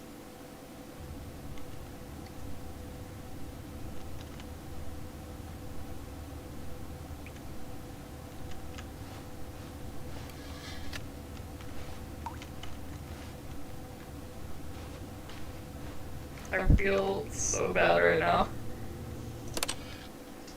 The end is never the end, is never the end, is never the end, is never the end, is never the end, is never the end, is never the end, is never the end, is never the end, is never the end, is never the end, is never the end, is never the end, is never.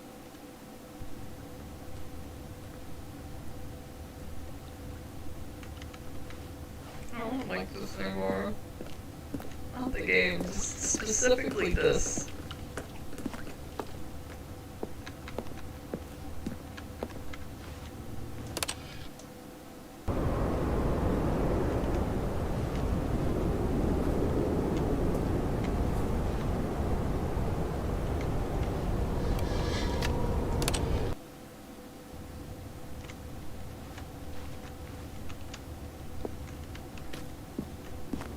There's a ladder.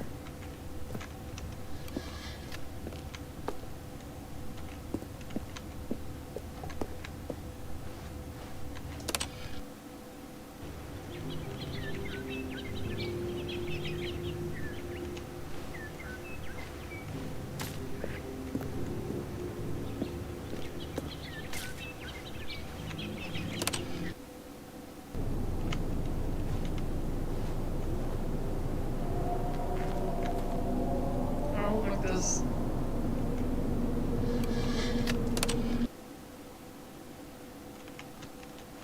I feel like I'm about to get fucking jump scared.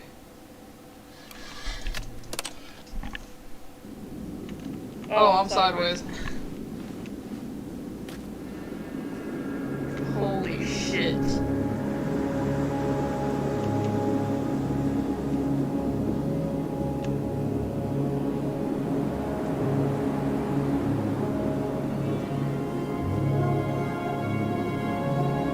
Now, if I know correctly, I don't think narrator can die. If he can die, he's already dead. But if he's not, he's absolutely fucking demolished. So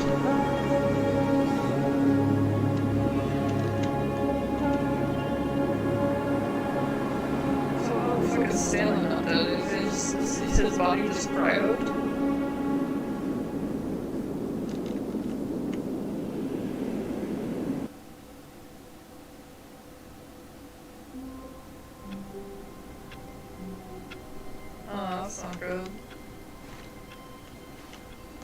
Just a step through this door, Stanley thought to himself, that's all I need.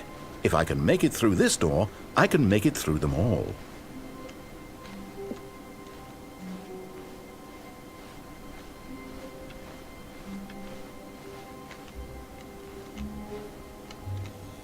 I don't want to. When Stanley came to a set of 2 open doors, this was not the correct way to the meeting room, and Stanley knew it perfectly well. Perhaps he wanted to stop by the employee lounge first, just to admire it. Stanley felt lightheaded, butterflies in his stomach. Giddy in a way he had, but eager to get back to business, Stanley took the first open door on his left. Stanley was so bad at following directions, it's incredible he wasn't fired years ago. Look, Stanley, I think perhaps we've gotten off on the wrong foot here. I'm not your enemy, really, I'm not. I realize that investing your trust in someone else can be difficult, but the fact is that the story has been about nothing but you all this time. There's someone you've been neglecting, Stanley. Someone you've forgotten about. Please, stop trying to make every decision by yourself. Now, I'm not asking for me. This is it, Stanley. Your chance to redeem yourself, to put your work aside, to let her back into your life. She's been waiting. That's her, Stanley. You need to be the one to do this, to reach out to her. If you can truly place your faith in another, then pick up the phone. No, thank you.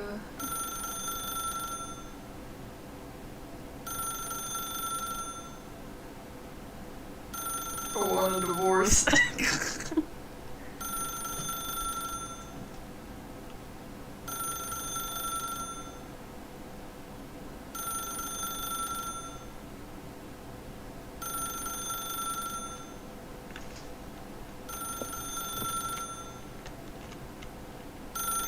Yeah, no, fuck you.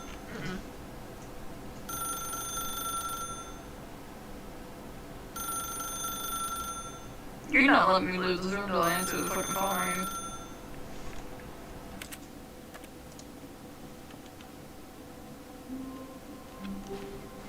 Wait, Stanley thought to himself. Am I sure that the orders stopped coming in? How is that possible? They never stopped. Surely I was mistaken. Oh, good. You noticed my sign. Yes, I have something very exciting to show you.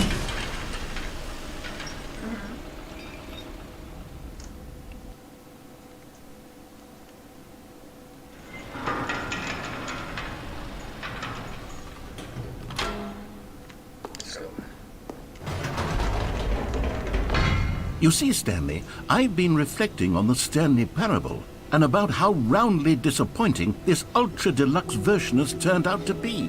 The original Stanley Parable was a landmark, and any new content for it should live up to that legacy. So forget this ultra-deluxe nonsense. I say we take it one step even further.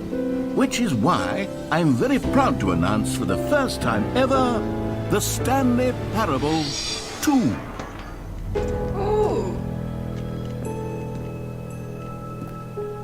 Yes, you see, isn't this far superior to a measly re-release with a few minor additions? Think of all the new territory we'll cover with a fully fledged sequel. An entirely new experience, built from the ground up. Why, there are so many possibilities. It could go in so many different directions. This is what fans have truly been asking for.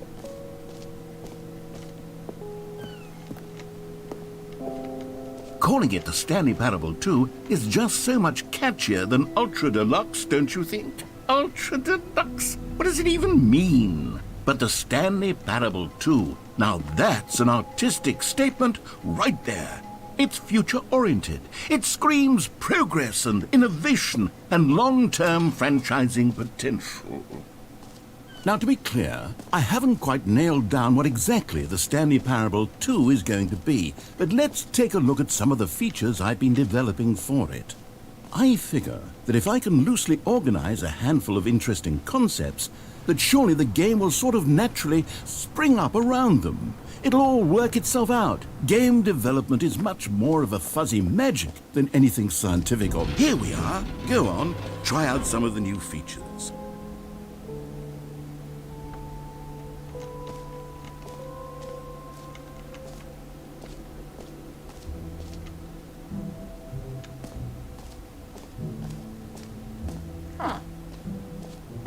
For the Stanley Parable 2, I asked myself, what do players really want?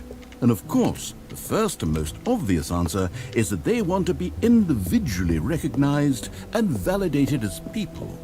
So with that in mind, my first addition to the game is this button which speaks the name of the person playing the game. Isn't that wonderful? Just actually something I'm gonna shit myself. Jim. Sorry, I should have clarified. Right now, the button only says the name Jim. But of course, in the final game, this button will say your name, whatever name that is. Here, let's have you role-play as Jim to really simulate the full experience of this feature. Just play along. I promise you'll love it. Okay, here we go. Let's take a deep breath, clear your mind, forget whoever you are, and simply become a person named Jim. Jim. Whoa, hold on. I wasn't finished setting up the backstory. If you don't properly roleplay as Jim, then you'll never understand the impact of this button. Otherwise, it's just a stupid button that says somebody else's name. Okay, we're doing it again, and this time let me finish first. Sorry. Now, allow yourself to become Jim. Imagine yourself driving to work as Jim, playing frisbee on the weekends as Jim, staying up all night for a popcorn and horror movie sleepover as Jim, developing a crippling substance addiction as Jim, rediscovering yourself through fringe religious groups as Jim, and finally dying a slow death at an old age surrounded by members of your cult as Jim. Do you feel it in your soul? Are you really, truly Jim right now? Yes. If so, then please step forward and press the button. Jim. Yes! You see? What a thrill! What a rush! That was you! The button described you. Do it again. Do it again. Jim. Ooh, it hits even harder the second time. If this were the only new feature in the Stanley Parable 2, it would still be worth the money.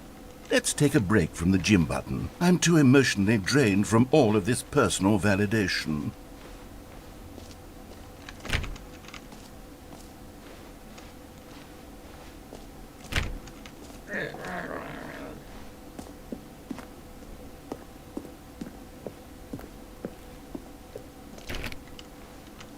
Trying all these doors.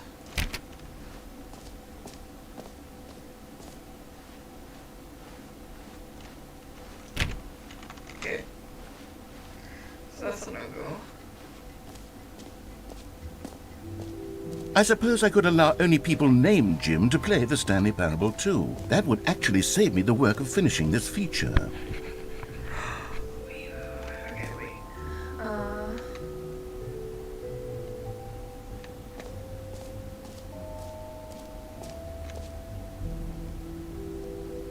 Taking the bucket with me.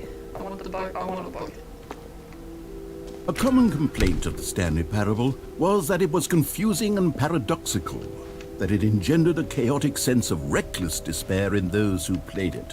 Well, I'm happy to say that after much consideration, I've engineered a clever solution to this fundamental problem with the game. It's the Stanley Parable Reassurance Bucket. You see, Stanley, anytime you're holding the bucket, a sense of calm and ease will fill your mind and your heart. It's true. As long as you hold on to the bucket, the many disorienting contradictions of the Stanley Parable will feel perfectly normal and perhaps even comforting. You may even come to long for the gentle embrace of jarring cognitive dissonance while the bucket is in your arms. And to be honest, it's a much more convenient solution for me than actually redesigning the game to be less uncomfortable. Can you imagine what a pain in the ass that would be? Yes, the bucket is the perfect solution. Come on, give it a try.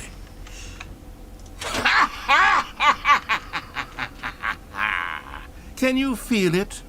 The glow of comfort, even in the face of crushing despair, must already be sweeping through your body. And in fact, can I say that I do believe the bucket lends you an air of charisma as well? Really? I think that just holding it has made you the slightest bit more attractive as a person. The benefits of the bucket seem to go on, don't they? All this and more await you in the Stanley Parable 2. Bucket. Does anyone give out awards for most enjoyable bucket in a video game? That really should be an award if it isn't already. Here, I guess. Okay, I'll be honest, I haven't yet decided on this one. I think that in the new version, the office could use a bit of decoration, like balloons. But I'm undecided on Get Well Someday and Happy 12th Birthday. Which would you go with? You know, sometimes when you solicit another person's opinion, it makes you realize that you knew which one you actually really wanted all along. Happy 12th birthday, step-niece, it is. Screw you. Oh. Or actually, maybe I should have gone with... No, I've made my No, decision. We're consider moving my on. opinion. Be willingful of my opinion, please.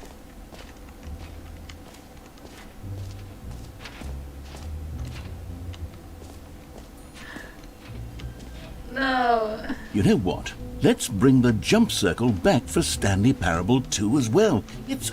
Oh, wait. You already spent all your jumps the first time we saw the jump circle?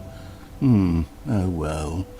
I suppose it can just be a nice decorative piece then. Shut up. Sorry.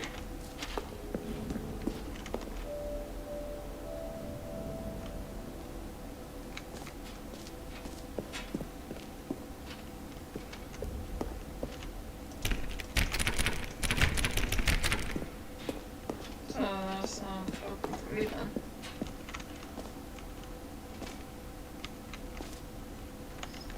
I want that. Let's get that free achievement.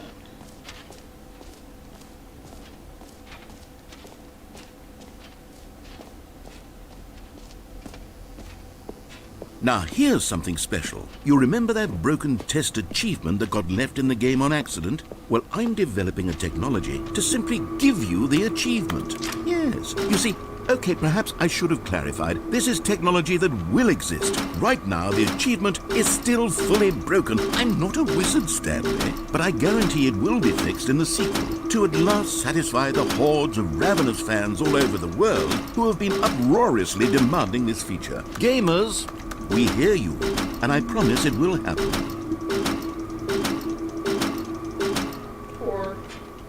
Sorry. Or I want that achievement. Infinite hole. What else? What other exhibits haven't we seen yet? Collectibles.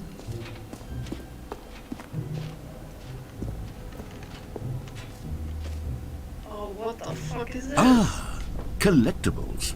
Now it's a real video game. In the Stanley Parable 2, you'll run around gathering up these miniature Stanley figurines. And what's truly innovative is that there will be no reward for collecting all of them. I don't want to stifle the intrinsic joy of watching a number go up. You simply collect all of them, and then you move the hell on with your unremarkable life. Can I go back, please?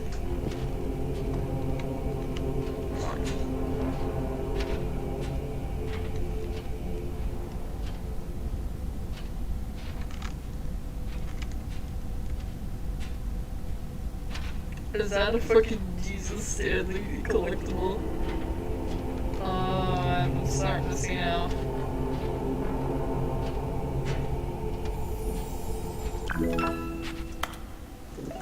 Yay! Interested in me. God, it really is the worst when you collect everything in a video game and then they give you a big fancy reward for it. Absolutely tragic.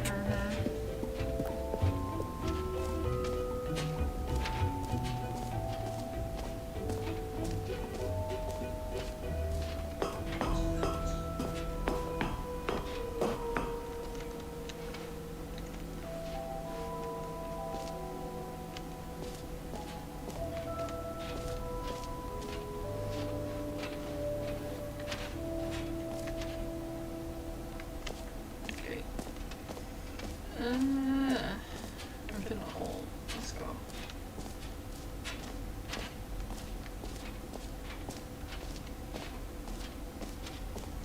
Good in here.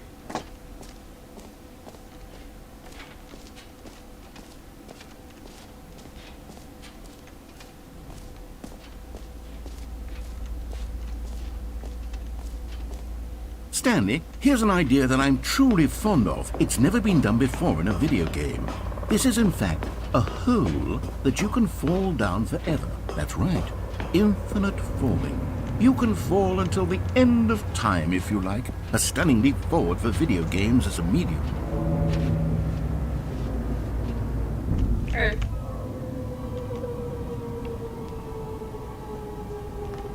You see, isn't it wonderful?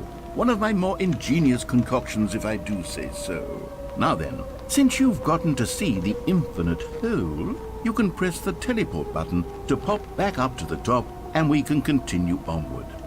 Great. Now, I'm very excited to show you even more of my ideas for the sequel.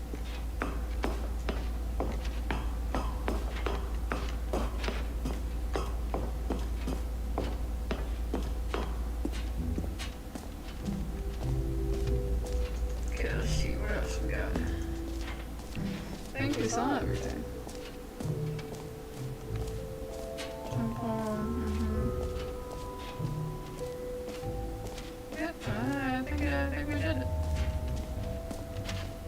Oh, let's see if there's something over here. Excellent.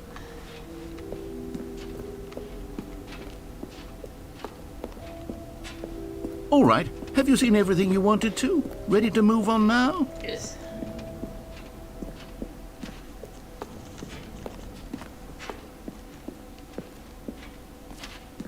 So, Stanley, what do you think? Do you like all of the new features? Yes, I know it's not exactly clear yet how exactly these features will come together as one single coherent video game, but I can feel it in my soul. It's going to work. There's definitely a good game in there somewhere. Say, let's do an experiment. I'll arrange these new features together, and we'll see whether or not it coheres into a meaningful gameplay experience. Okay. Are you ready? Yes. Here it is. I give you the Stanley Parable 2. Get it. Well, I mean, there's potential here, right? It's sort of... Okay, never mind. It's a little... Hold on. Let me do a different arrangement. Okay, yes, this is much better. I feel good about this. Here we go. Version 2. Who am I kidding, Stanley? This isn't a coherent video game at all. It's a lot of gags. And I do very much enjoy creating gags, but they don't add up to anything. I wanted more than anything to create a sequel that would capture all the magic of the first game. I wanted fans to love it. No matter how good these gags are, they won't stand on their own. They would need the structure and the gameplay of the original. Wait, maybe that's it. I can take the original Stanley Parable and simply, well, insert a few of my new features into it. Tastefully, of course. With respect. With care for the vision and integrity of the original game. Would it possibly work? I suppose it could. But it would need a really, really tremendous title screen. A title screen that says with bold and uncompromising conviction, "This is the Stanley Parable 2. Let me see if I can whip something up. All right, perfect. Go ahead. Take a look.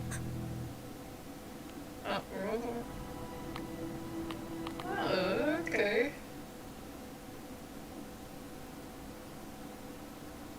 This is the story of a man named Stanley. Stanley worked for a company in a big building where he was employee number 427. Employee number 427's job was simple. He sat at his desk in room 427 and he pushed buttons on a keyboard. Orders came to him through a monitor on his desk, telling him what buttons to push, how long to push them, and in what order. This is what employee 427 did every day of every month of every year. And although others might have considered it soul-rending, Stanley relished every moment that the orders came in, as though he had been made exactly for this job. And Stanley was happy. And then one day, something very peculiar happened. Something that would forever change Stanley. Something he would never quite forget. He had been at his desk for nearly an hour when he realized that not one single order had arrived on the monitor. All of his co-workers were gone. What could it mean? Stanley decided to go to the meeting room. Perhaps he had simply missed a memo.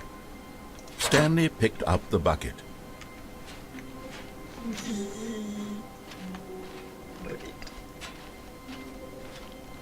Stanley clutched the bucket tightly to his chest and entered the door on his left.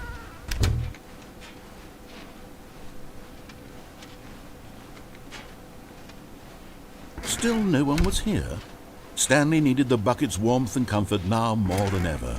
Perhaps his boss's office was where he'd find... Oh, Stanley, can you feel it? The broom closet. It wants the bucket. You can feel that, can't you? The aura of jealousy. It's as clear as day. This broom closet believes it deserves the bucket. No. I can really feel it now. It's a bucket. It belongs in a broom closet. That's what the broom closet is trying to say No, here. it's It's fine. supposed to go with the other cleaning supplies. It's fine. Good for you, Stanley. Don't give in. Coming to a staircase, Stanley and the bucket walked upstairs to the boss's office. Here, I'm not doing that again.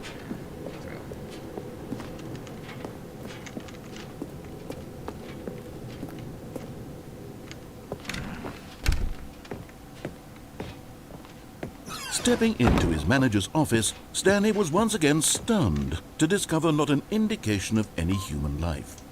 Crushed by the weight of this revelation, Stanley may have broken down into an emotional dumpster fire if not for the soothing presence of the bucket. Even now, in his darkest of hours, did the bucket's warmth and guiding light pierce the dark clouds of confusion and chaos. It would be with him always. The bucket would, and he knew it. The two of them were inseparable.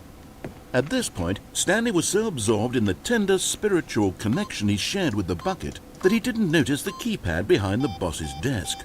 Nor in his bliss of simply being near the bucket did he have any notion that the PIN number for the keypad was 2845. But Stanley guessed the correct code by sheer luck. Was it that the bucket knew all along? Was the bucket guiding him? Yes, this is certainly the most logical explanation. You found one of them. One of the miniature Stanley figurines. Remember, no reward for collecting all of these, only the intrinsic pleasure of a job well done. You Yay. can't buy that sort of happiness, Stanley. God knows I've tried. So, I implore you to savor each and every moment you come across one of these beautiful figurines.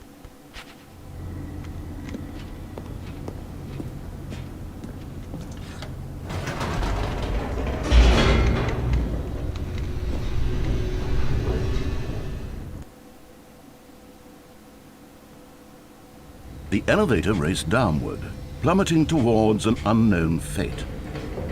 It would be all Stanley could do to keep himself together, if not for the bucket. Soothing him, comforting him, reassuring that in this darkest moment of uncertainty, he would be all right.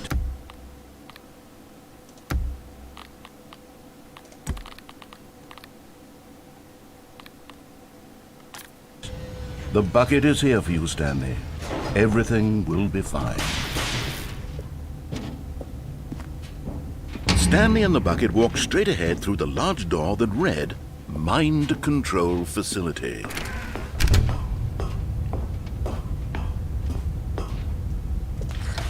The lights rose on an enormous room packed with television screens. What horrible secret did this place hold? Stanley and the bucket both wondered to themselves.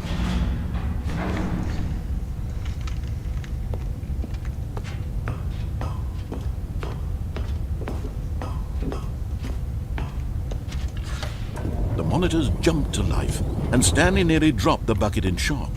Everyone in the office was being videotaped, There it is. monitored like guinea pigs.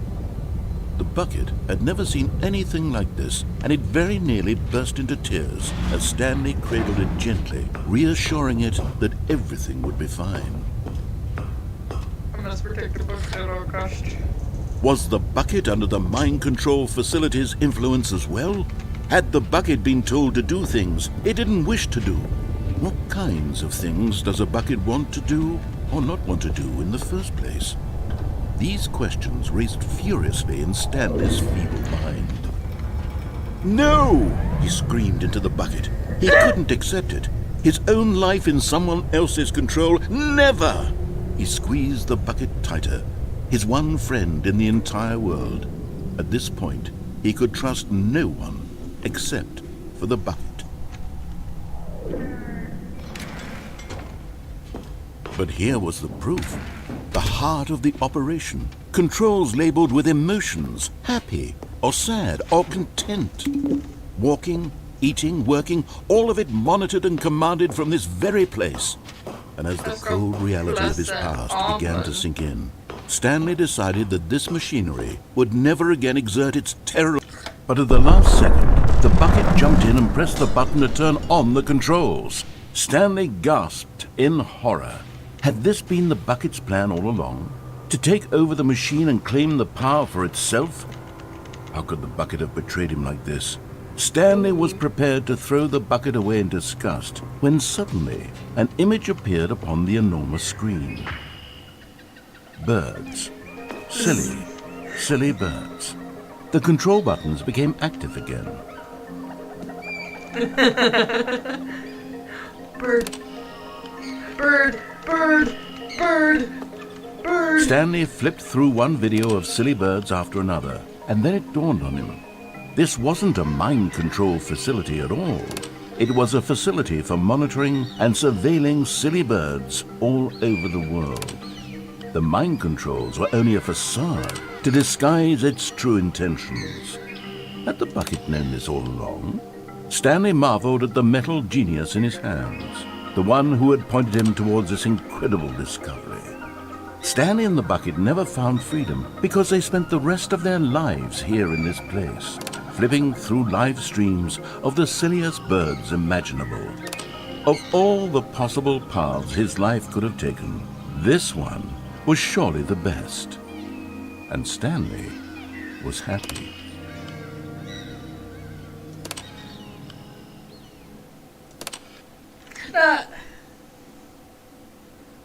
The silly birds.